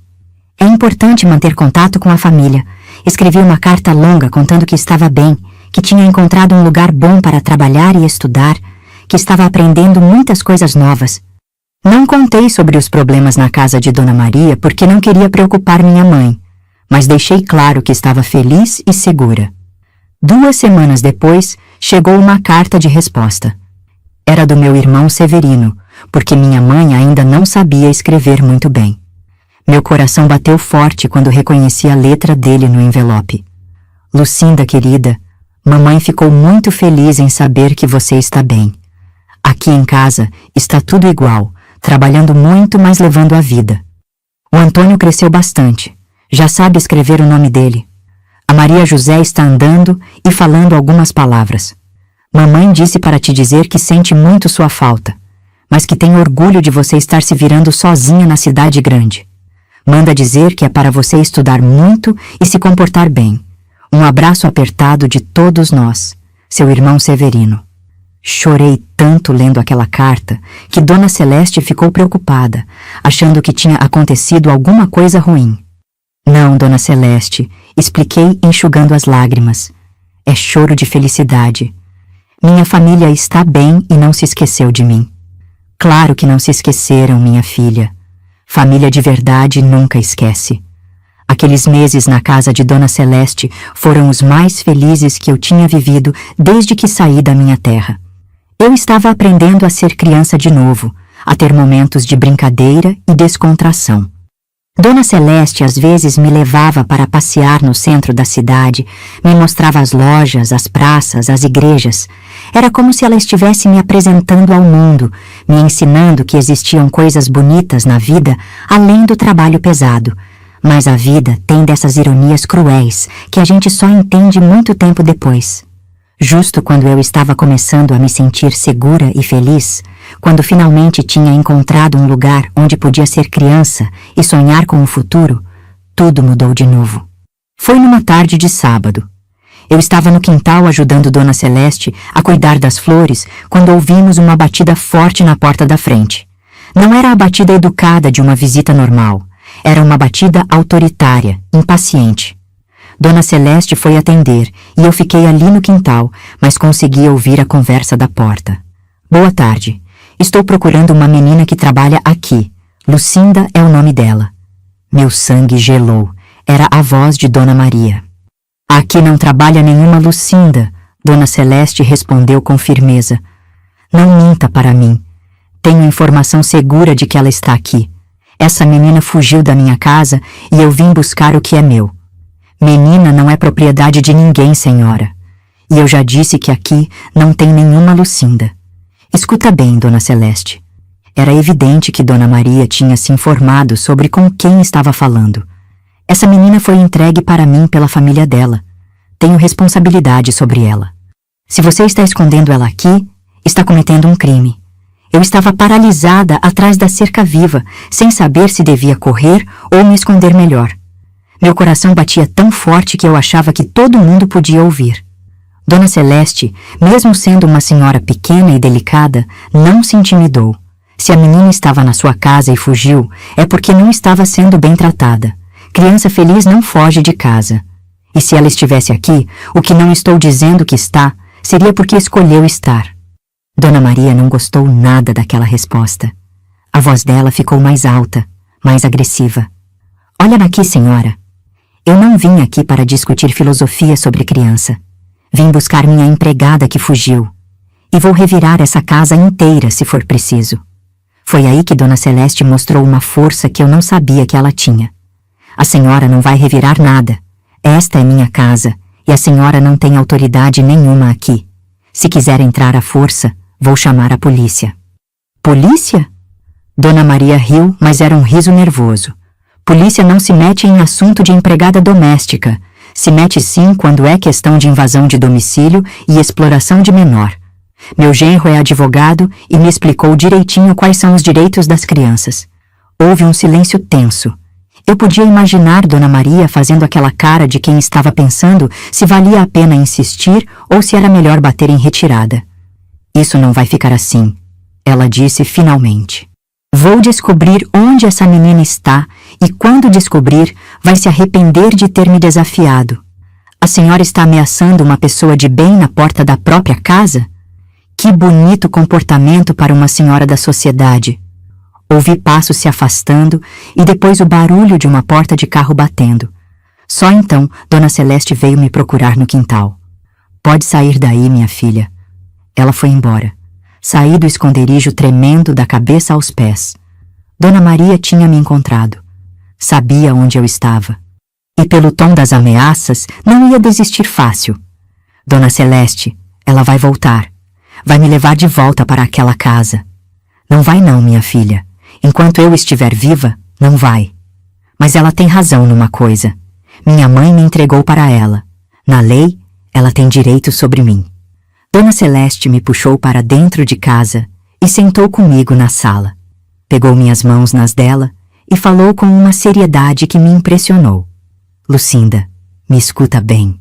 Sua mãe pode ter te entregado para ela, mas não assinou papel nenhum, não fez contrato legal. Na verdade, o que essa mulher estava fazendo com você era exploração de trabalho infantil, e isso é crime. Como assim? Criança de 13 anos não pode trabalhar que nem adulto. Não pode ficar sem estudar, sem salário, sem direito de ir e vir. O que ela fazia com você era escravidão. Essa palavra, escravidão, bateu em mim como um raio. Era isso então. Eu não tinha sido empregada, tinha sido escrava. Uma escrava que não sabia que era escrava porque ninguém tinha me explicado que existiam outras formas de viver. Mas agora o que vamos fazer? Perguntei ainda tremendo. Agora vamos procurar meu genro e vamos legalizar sua situação aqui. Vamos fazer um documento dizendo que você trabalha aqui por vontade própria, que estuda, que recebe salário, e se ela voltar, vai ter que se entender com a justiça. Na segunda-feira, Dona Celeste me levou no escritório do genro dela, um homem jovem e gentil que me explicou direitinho como funcionavam as leis sobre trabalho de menores. Lucinda, o Dr. Alberto disse, o que aconteceu com você na casa daquela senhora foi ilegal. Criança tem direito à educação, ao convívio familiar, ao desenvolvimento saudável. Trabalhar sim, mas dentro de limites que não prejudiquem seu crescimento. Ele preparou uns papéis formalizando minha situação na casa de Dona Celeste. Eu ganharia um pequeno salário, teria horários definidos para estudar, direito a folgas e férias.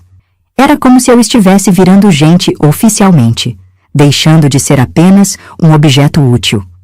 Mas Dona Maria realmente não desistiu fácil.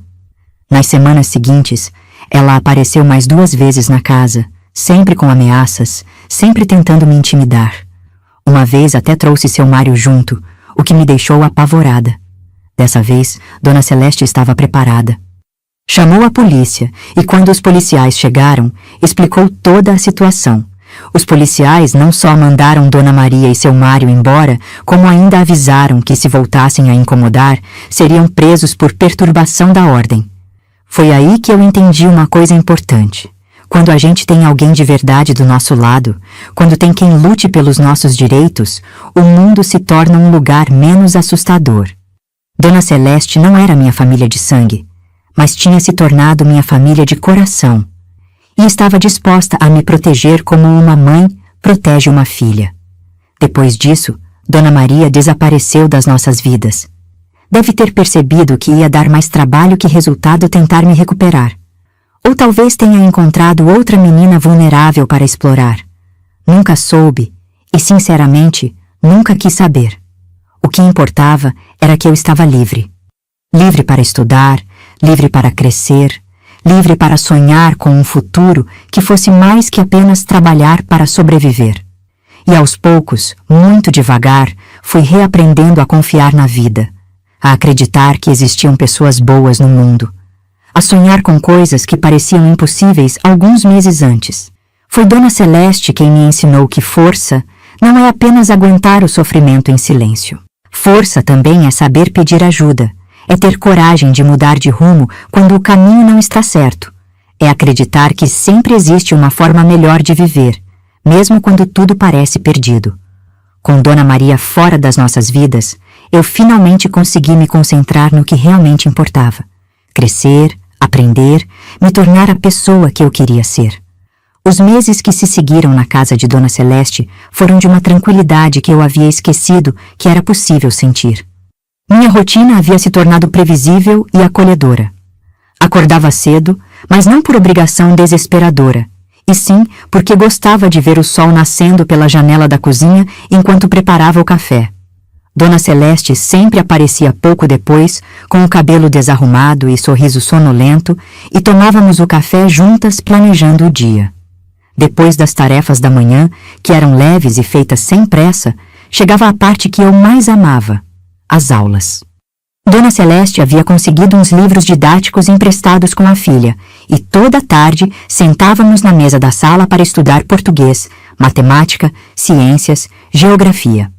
Hoje vamos aprender sobre os estados do Brasil, ela dizia, abrindo o livro numa página cheia de mapas coloridos. Olha aqui, este é Minas Gerais, onde você nasceu, e este aqui é onde estamos agora. Eu ficava fascinada vendo aqueles desenhos que representavam lugares reais, pessoas vivendo vidas diferentes em cantos distantes do país. Era como se o mundo fosse muito maior e mais interessante do que eu havia imaginado quando vivia fechada naquela casa de Dona Maria. A leitura era o que mais me emocionava. Dona Celeste tinha uma pequena estante com livros de história, romances antigos, livros de poesia. Quando eu consegui ler com fluência, ela me deixou escolher o que quisesse ler. Escolha qualquer um que chamar sua atenção, minha filha. Livro é como amigo. A gente escolhe pelo que sente no coração. O primeiro livro que li inteiro foi uma coletânea de contos populares. Histórias de pessoas simples que enfrentavam dificuldades e conseguiam superá-las através da astúcia, da bondade ou da coragem. Lia à noite, deitada na minha cama, e me identificava com aquelas pessoas que precisavam se reinventar para sobreviver. Mas o melhor de tudo era quando Dona Celeste me contava histórias da própria vida. Ela havia sido professora na juventude antes de se casar. Tinha viajado por várias cidades do interior ensinando crianças em escolas rurais. Naquela época, ela contava enquanto costurava ou cozinhava, a educação das meninas não era prioridade. Os pais achavam que mulher não precisava estudar muito, que era melhor aprender a cuidar de casa e ter filhos. Mas eu sempre acreditei que educação é a única coisa que ninguém pode tirar da gente. Essas conversas me fizeram entender que eu não era a primeira menina a enfrentar dificuldades por causa da pobreza e dos preconceitos da época. Dona Celeste havia lutado por oportunidades quando era nova, e agora estava me dando as oportunidades que ela gostaria de ter tido. Foi nessa época que ela sugeriu algo que mudou minha vida para sempre. Lucinda, que você acha de se matricular numa escola de verdade?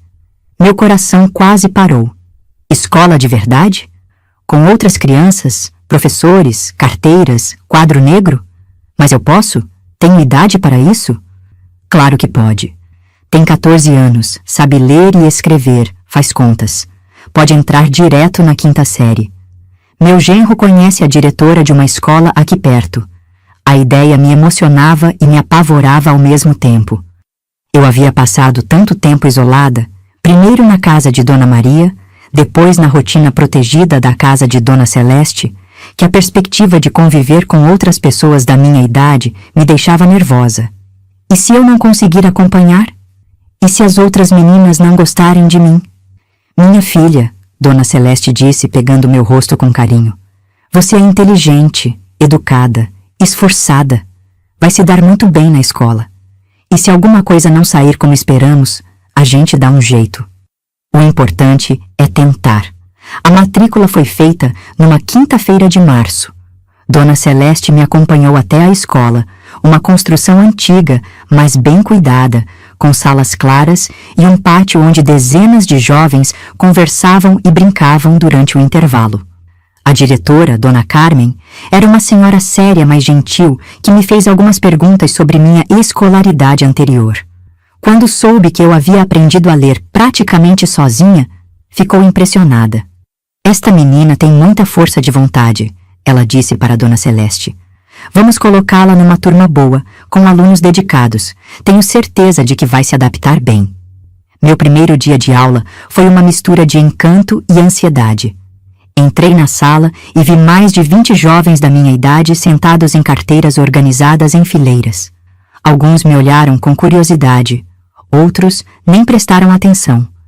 A professora, Dona Márcia, me apresentou para a turma e me indicou uma carteira vazia perto da janela.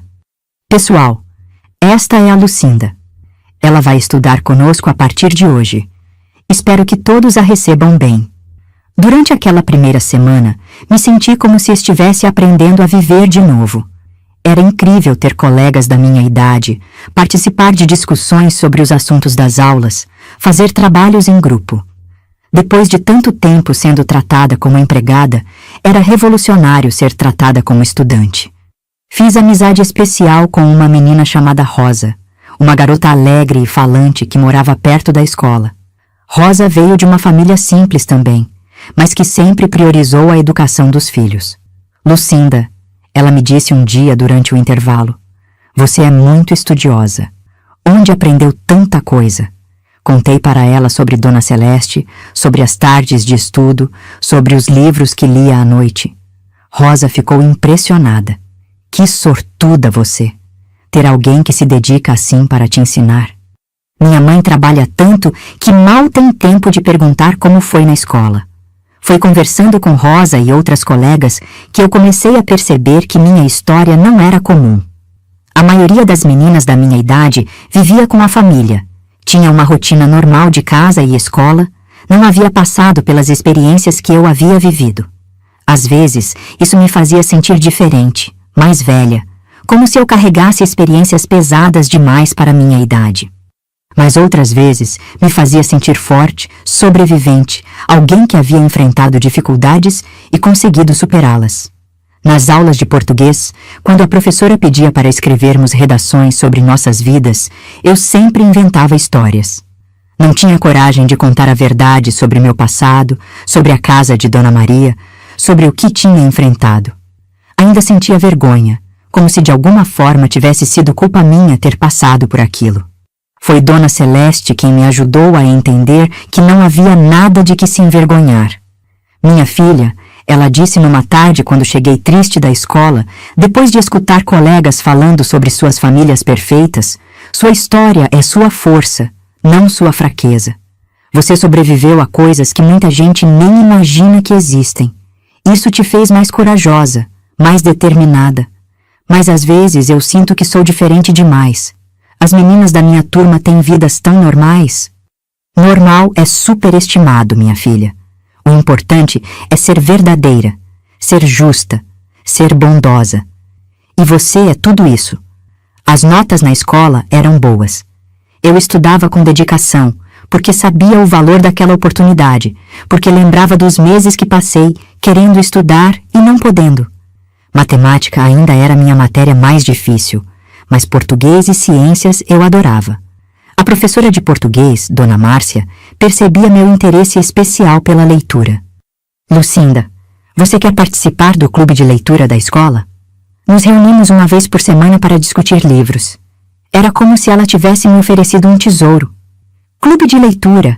Conversar sobre livros com outras pessoas que também gostavam de ler. O clube se reunia às quartas-feiras depois da aula. Éramos uns 8 alunos de séries diferentes, sentados em círculo na biblioteca, discutindo os livros que líamos. Era ali que eu descobri que existiam autores brasileiros, que nossa literatura tinha histórias incríveis para contar. Foi lendo Monteiro Lobato que eu me apaixonei definitivamente pela literatura. As aventuras do Sítio do Pica-Pau Amarelo me lembravam da minha infância no interior, mas ao mesmo tempo me mostravam um mundo de fantasia e possibilidades que eu não conhecia. Dona Márcia percebeu minha paixão pelos livros e começou a me emprestar volumes da biblioteca pessoal dela. Esta menina tem talento para escrever, ela comentou com Dona Celeste numa reunião de pais. Deveria pensar em fazer o científico e talvez até faculdade. Faculdade! A palavra soava como música celestial para meus ouvidos. Eu, que alguns anos antes era tratada como empregada sem direitos, agora tinha uma professora falando em faculdade para mim. Naquela noite, deitada na minha cama, segurei firme o bilhete amarelado que minha mãe havia me dado no dia da viagem. Um dia você vai entender que tudo isso foi por amor. Talvez ela tivesse razão, de uma forma que nenhuma de nós podia imaginar na época. Talvez aquela dor toda tenha sido necessária para eu chegar até ali. Estudando, sonhando, construindo um futuro que parecia impossível quando eu era apenas uma menina assustada num ônibus para a cidade grande. O tempo na escola passou voando, e quando dei por mim, já estava terminando o ensino fundamental com notas que me deixavam orgulhosa. Dona Celeste havia se tornado não apenas minha protetora, mas minha maior incentivadora. Ela acompanhava cada prova, cada trabalho, cada pequena conquista como se fosse minha própria mãe. Agora vem a decisão mais importante, minha filha. Ela disse quando recebemos o certificado de conclusão. Você quer fazer o científico para tentar faculdade ou prefere um curso técnico para logo começar a trabalhar? A pergunta me deixou dividida. Uma parte de mim queria continuar estudando, queria realizar o sonho da faculdade que parecia tão distante e impossível. Mas outra parte sentia que já havia abusado demais da bondade de Dona Celeste, que era hora de me virar sozinha e parar de depender da caridade dos outros. Dona Celeste, a senhora já fez tanto por mim. Talvez seja a hora de eu me formar logo e começar a trabalhar de verdade. Ela me olhou com aquele jeito sério que tinha quando queria dizer algo importante. Lucinda, você acha que tudo que fiz por você foi caridade? Não sei. A senhora me acolheu quando eu mais precisava, me deu educação, oportunidades. Minha filha, você também me deu muito. Me deu companhia, me deu propósito, me deu a alegria de ver uma menina crescer e se desenvolver. Esta casa ficou mais viva com você aqui. Então, para de pensar que está me devendo alguma coisa. Mas ela ainda não havia terminado. E outra coisa. Talento para estudo como o seu não é comum. Seria um desperdício você não ir até onde pode chegar. O mundo precisa de pessoas educadas, pessoas que pensam, que questionam, que fazem a diferença. No final, decidimos que eu faria o científico.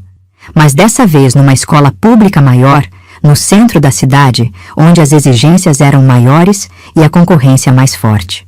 A mudança para o ensino médio foi outro desafio. A escola era imensa, com centenas de alunos, professores mais rigorosos, matérias mais complexas. Nos primeiros meses, me senti perdida no meio de tanta gente, tanta informação nova. Foi na aula de literatura que conheci o professor Augusto, um homem jovem, recém-formado, que tinha uma paixão contagiosa pelos livros e pela educação. Ele percebeu logo meu interesse especial pela matéria. Lucinda, suas redações são excepcionais para alguém da sua idade. Você já pensou em escrever profissionalmente? Escrever profissionalmente? Eu nem sabia que isso era possível. Para mim, escritor era coisa de gente famosa, morta há muito tempo, cujos livros estavam nas estantes das bibliotecas. Claro que é possível, professor Augusto disse com entusiasmo. Existem jornalistas, roteiristas, cronistas, romancistas. A literatura brasileira precisa de vozes novas, de pessoas que vêm de onde você vem e têm o que contar. Ele começou a me emprestar livros de autores contemporâneos, me mostrou que a literatura não era só coisa do passado, que havia pessoas vivas escrevendo sobre o Brasil real, sobre gente como eu. Foi lendo Carolina Maria de Jesus que minha vida mudou de novo. Aquela mulher negra, pobre, que havia morado na favela e conseguido contar sua história para o mundo inteiro, me fez entender que minha experiência também podia virar literatura, também podia servir para alguma coisa. Professor Augusto? Perguntei numa tarde depois da aula. Será que alguém se interessaria pela história de uma menina do interior que veio trabalhar na cidade? Com certeza, especialmente se for contada com a sensibilidade e a honestidade que você demonstra nos seus textos. Foi aí que comecei a escrever de verdade. Não apenas redações escolares, mas textos sobre minha vida, minha família, minha experiência na casa de Dona Maria. No começo, era difícil reviver aquelas memórias dolorosas. Muitas vezes parava no meio de um texto porque começava a chorar. Dona Celeste me encontrava às vezes sentada à mesa da cozinha, com lágrimas escorrendo pelo rosto e uma folha meio escrita na frente. O que é isso, minha filha? Por que está chorando? Estou tentando escrever sobre aquela época, mas dói muito lembrar. Ela sentava do meu lado e pegava minha mão. Dói porque foi real. Mas escrever sobre dor também é uma forma de cura. É uma forma de dar sentido ao sofrimento. Aos poucos, fui conseguindo colocar no papel não apenas a dor, mas também a força, a resistência, a capacidade de recomeçar. Escrevia sobre minha mãe, tentando entender as circunstâncias que a levaram a tomar aquela decisão difícil. Escrevia sobre Dona Maria, tentando compreender que tipo de pessoa era capaz de explorar uma criança. Escrevia sobre Conceição, sobre Dona Celeste, sobre todas as pessoas que haviam cruzado meu caminho. No terceiro ano do científico, o professor Augusto me incentivou a participar de um concurso de redação promovido por um jornal local. O tema era Minha História, Meu Brasil. Escrevi um texto contando minha trajetória do interior para a cidade, passando pela experiência de trabalho infantil até chegar aos estudos. Não esperava nada, era apenas um exercício, uma forma de pôr em prática o que havia aprendido. 3 meses depois, o professor chegou na sala com um sorriso imenso no rosto. Lucinda, você ganhou, primeiro lugar no concurso. Não acreditei. Como assim ganhei? Ganhei o quê? Primeiro lugar, menina. R$1.000 de prêmio e publicação do texto no jornal domingo que vem. A sensação foi indescritível. Meu texto, minha história, ia ser lida por milhares de pessoas. Pessoas que talvez nunca tivessem parado para pensar que existem meninas como eu, que enfrentam o que enfrentei. No domingo da publicação, Dona Celeste comprou 5 exemplares do jornal. Ficamos sentadas na mesa da cozinha lendo e relendo meu texto, ainda sem acreditar que aquilo era real. Minha filha, ela disse com os olhos cheios de lágrimas, você conseguiu transformar sua dor em arte. Conseguiu fazer sua voz ser ouvida. Mas o mais emocionante foi a repercussão. Nas semanas seguintes, chegaram cartas de leitores. Mulheres que haviam passado por experiências parecidas na infância, mães que estavam repensando decisões sobre os filhos, jovens que se sentiram inspirados pela história. Uma carta em particular me marcou muito. Era de uma senhora do interior que escrevia: Querida Lucinda, li sua história no jornal e chorei muito. Há 10 anos mandei minha filha de 12 anos para trabalhar na casa de uma família da cidade, pensando que seria melhor para ela. Depois de ler seu texto, entendi que cometi um erro terrível. Já fui buscar minha filha de volta. Obrigada por me abrir os olhos. Foi aí que entendi o poder da palavra escrita. Minha história havia mudado a vida de uma menina que eu nem conhecia. Havia evitado que ela passasse pelo que passei. Professor Augusto estava certo. Eu tinha algo para contar ao mundo. E agora sabia que queria continuar contando. Queria usar a escrita não apenas para curar minhas próprias feridas, mas para ajudar outras pessoas a entenderem realidades que preferiam ignorar. O dinheiro do prêmio foi uma bênção inesperada. Pela primeira vez na vida, eu tinha uma quantia significativa que era inteiramente minha. Guardei a maior parte para a faculdade, mas separei uma parte para mandar para minha família. Escrevi uma carta longa para minha mãe, contando sobre o prêmio, sobre meus estudos, sobre meus planos para o futuro. E pela primeira vez, tive coragem de contar também sobre as dificuldades que havia enfrentado, sobre como a decisão dela de me mandar para a cidade havia sido mais complicada do que qualquer uma de nós imaginava. A resposta demorou mais de 1 mês para chegar. Quando chegou, era novamente escrita pelo Severino, mas havia alguns parágrafos com a letra trêmula da minha mãe, que havia aprendido a escrever algumas coisas básicas. Minha filha querida, quando li sua carta, chorei tanto que molhei o papel todo. Não sabia que você havia passado por coisas ruins na cidade. Se soubesse, teria ido buscar você de volta na mesma hora. Peço perdão por ter te mandado para longe sem entender direito o que podia acontecer. Mas fico feliz em saber que você conseguiu estudar e se tornar uma moça educada.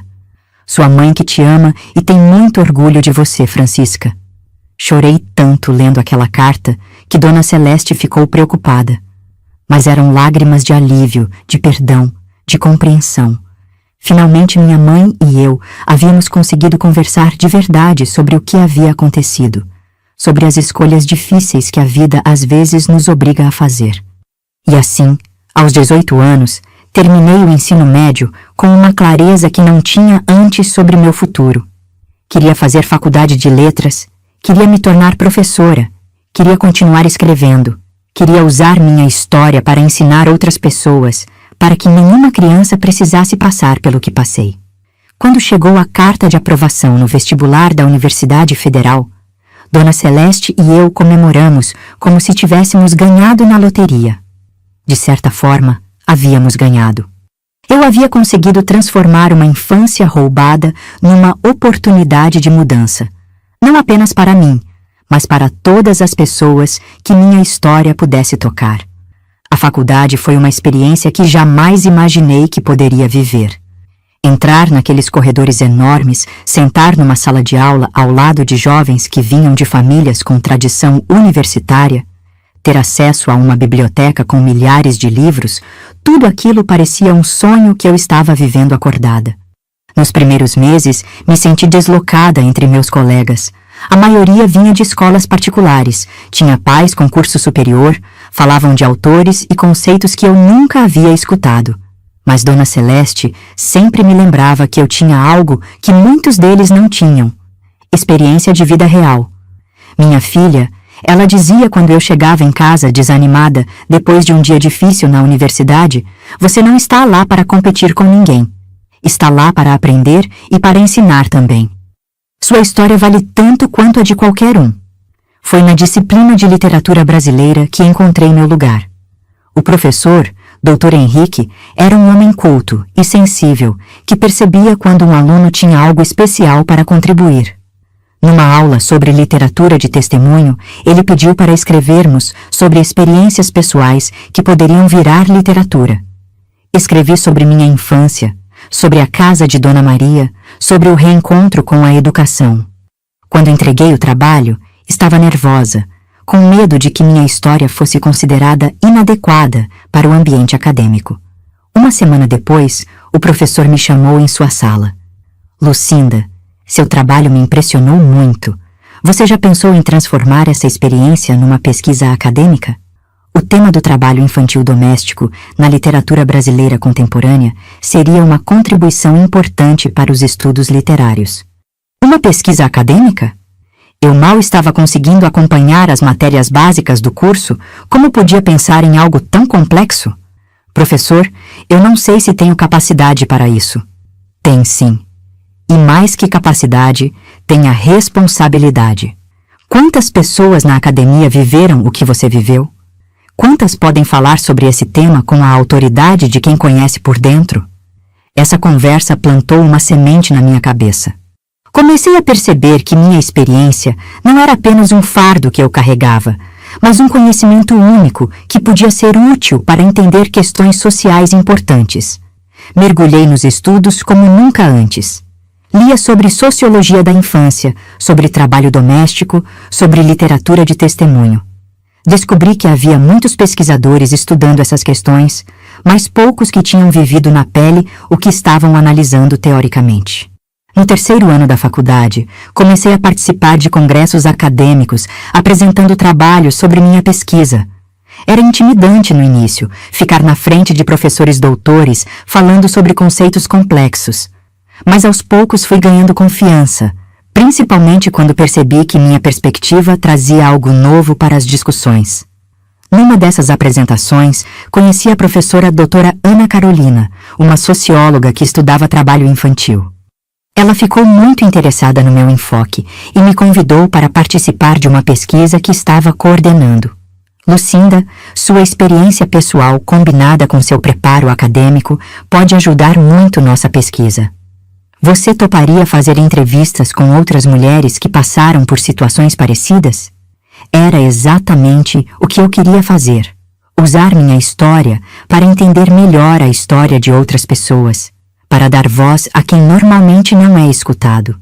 Durante 2 anos, viajei por várias cidades do interior, fazendo entrevistas com mulheres que haviam sido trabalhadoras domésticas ainda crianças. Cada conversa era como olhar num espelho do passado. Cada história me mostrava que minha experiência não havia sido única, mas parte de um padrão social que precisava ser reconhecido e combatido. Conheci Maria, que aos 11 anos foi levada para São Paulo para trabalhar numa família rica, e só conseguiu sair de lá aos 30, sem saber ler nem escrever. Conheci Joana, que fugiu da casa onde trabalhava aos 15 anos e viveu na rua até conseguir ajuda de uma organização social. Conheci Rosa, que conseguiu estudar e virar professora, mas ainda carregava traumas profundos da época em que foi tratada como empregada criança. Cada história me ensinava algo novo sobre resistência, sobre sobrevivência, sobre a capacidade humana de se reinventar mesmo nas circunstâncias mais difíceis. E todas elas confirmavam algo que eu já sabia. Não éramos vítimas passivas, éramos sobreviventes ativas que havíamos encontrado formas de reconstruir nossas vidas. Foi nessa época que voltei para minha cidade natal pela primeira vez desde que havia saído.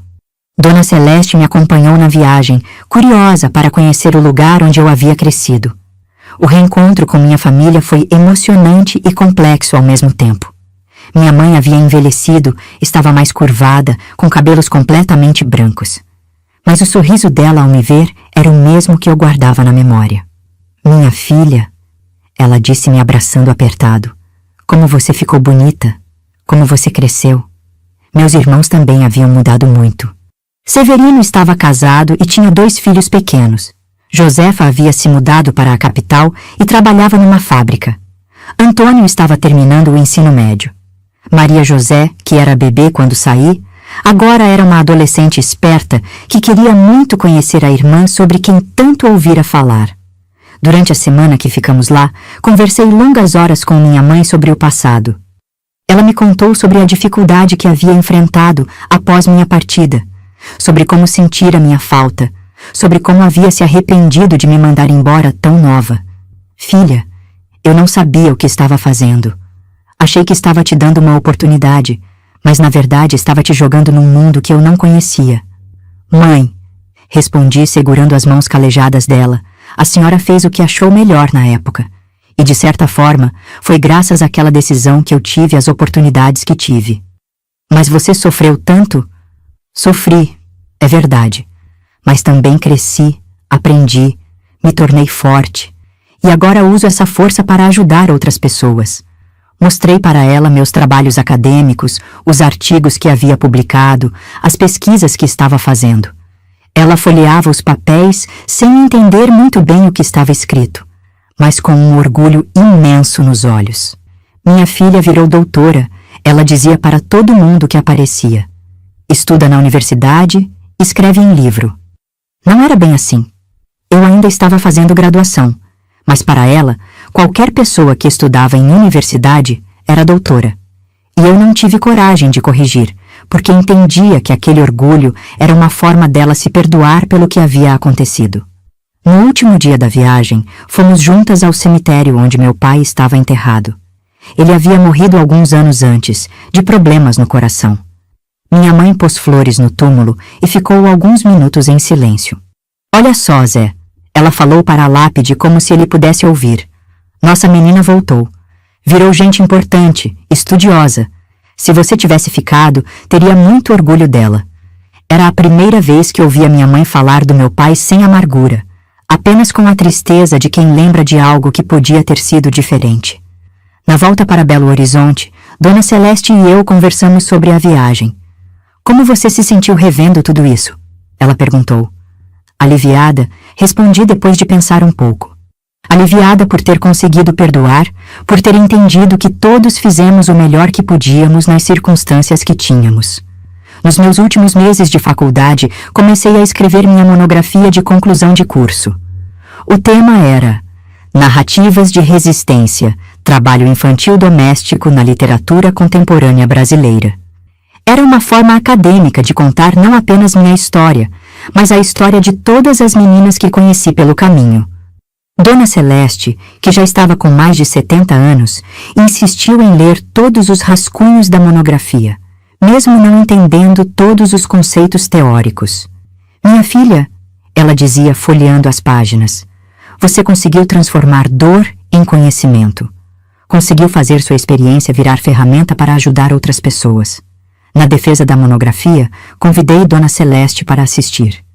Ela se arrumou com suas melhores roupas e sentou na primeira fila, com um sorriso orgulhoso no rosto durante toda a minha apresentação. Quando terminei de falar e a banca me aprovou com nota máxima, ela foi a primeira a se levantar e aplaudir.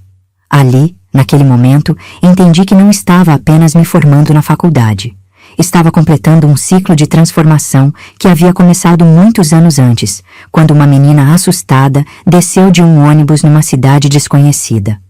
Agora, aos 22 anos, eu não era mais aquela criança perdida. Era uma mulher educada, consciente de sua história, pronta para usar seus conhecimentos para fazer a diferença no mundo. E tudo isso graças a uma cadeia de pessoas boas que haviam cruzado o meu caminho e me ajudado a descobrir que até mesmo as piores experiências podem ser transformadas em força para viver e para ajudar outros a viverem melhor. Hoje, aos 73 anos, quando olho para trás e vejo toda essa jornada, meu coração se enche de uma gratidão imensa. Não gratidão pelo sofrimento que passei, isso nunca vou romantizar, mas gratidão pelas pessoas que apareceram no meu caminho quando mais precisei e pela força que descobri ter dentro de mim. Depois de me formar na faculdade, fiz mestrado e doutorado, sempre pesquisando temas relacionados à infância e ao trabalho doméstico. Virei professora universitária, como Dona Celeste sempre disse que eu seria.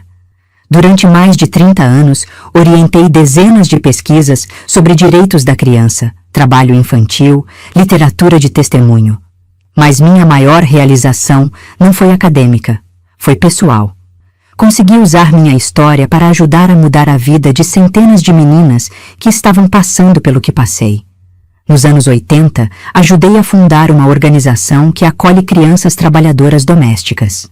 Oferecemos abrigo temporário, apoio psicológico, reintegração escolar e, principalmente, orientação jurídica para as famílias. Muitas vezes, os pais entregam as filhas para trabalhar por desespero, sem entender que existem outras alternativas.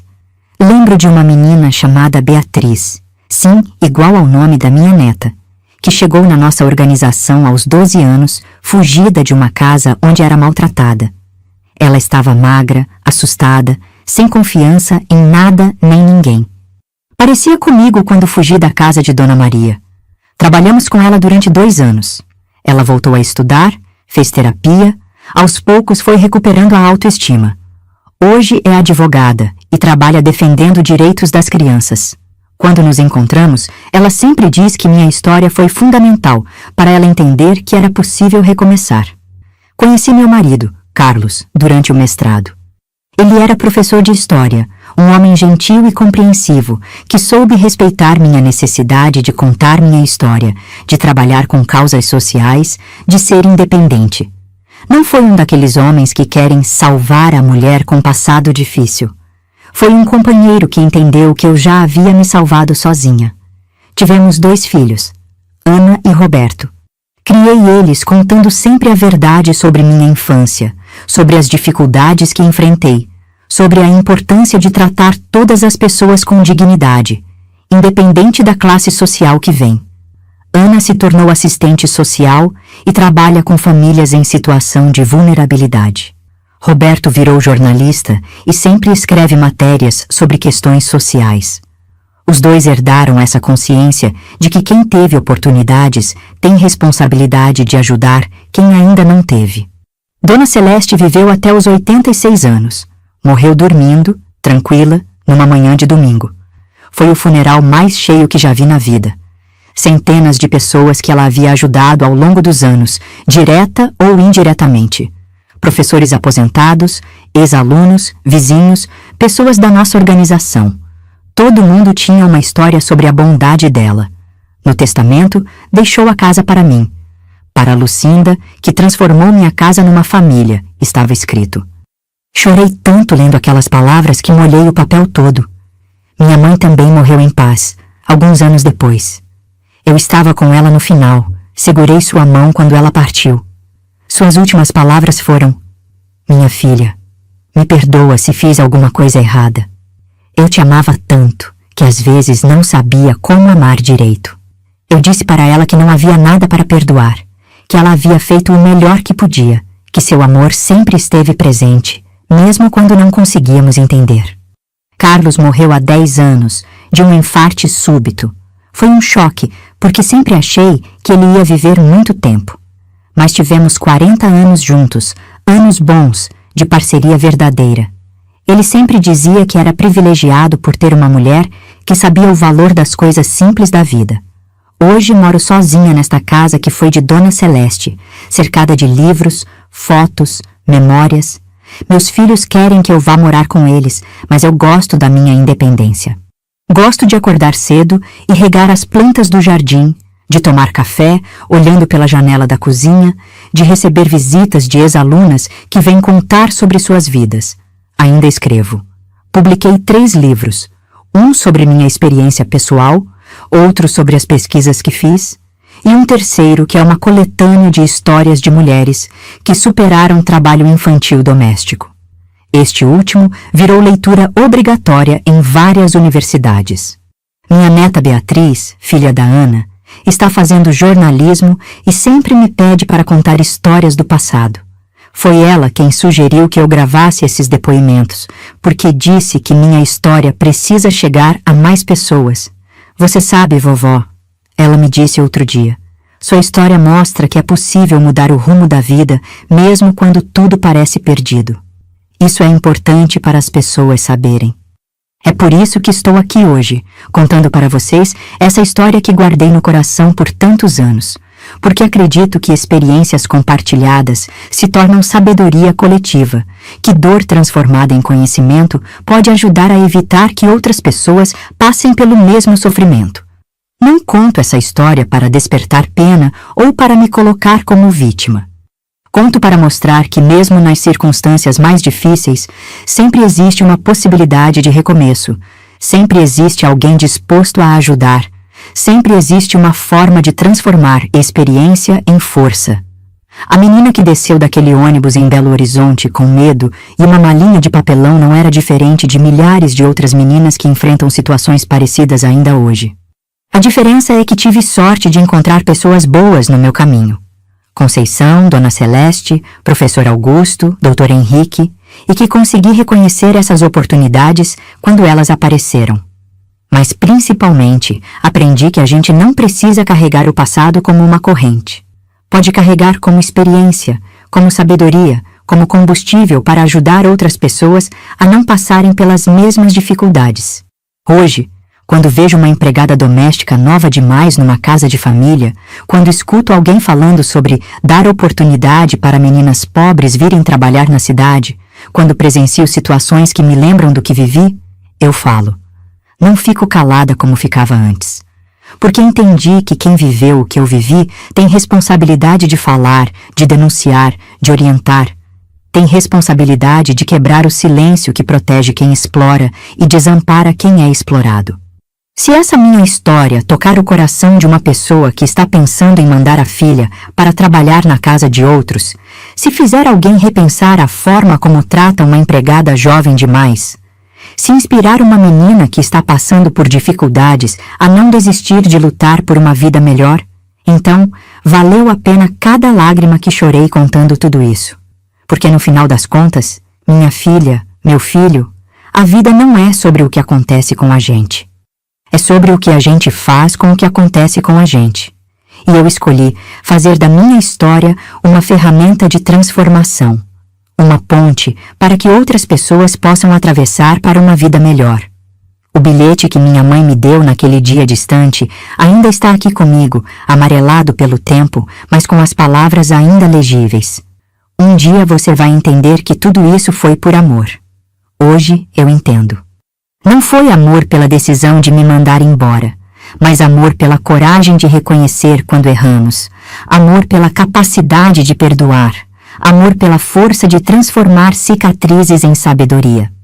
E é esse amor, por mim mesma, pela minha história, pelas pessoas que me ajudaram, pelas pessoas que ainda posso ajudar, que me faz continuar contando essa história, acreditando que cada vida pode ser reconstruída, que cada final pode ser reescrito, que cada criança merece a chance de ser criança antes de ser obrigada a virar adulta. Muito obrigada por me escutarem. Muito obrigada por me darem a oportunidade de transformar memória em esperança.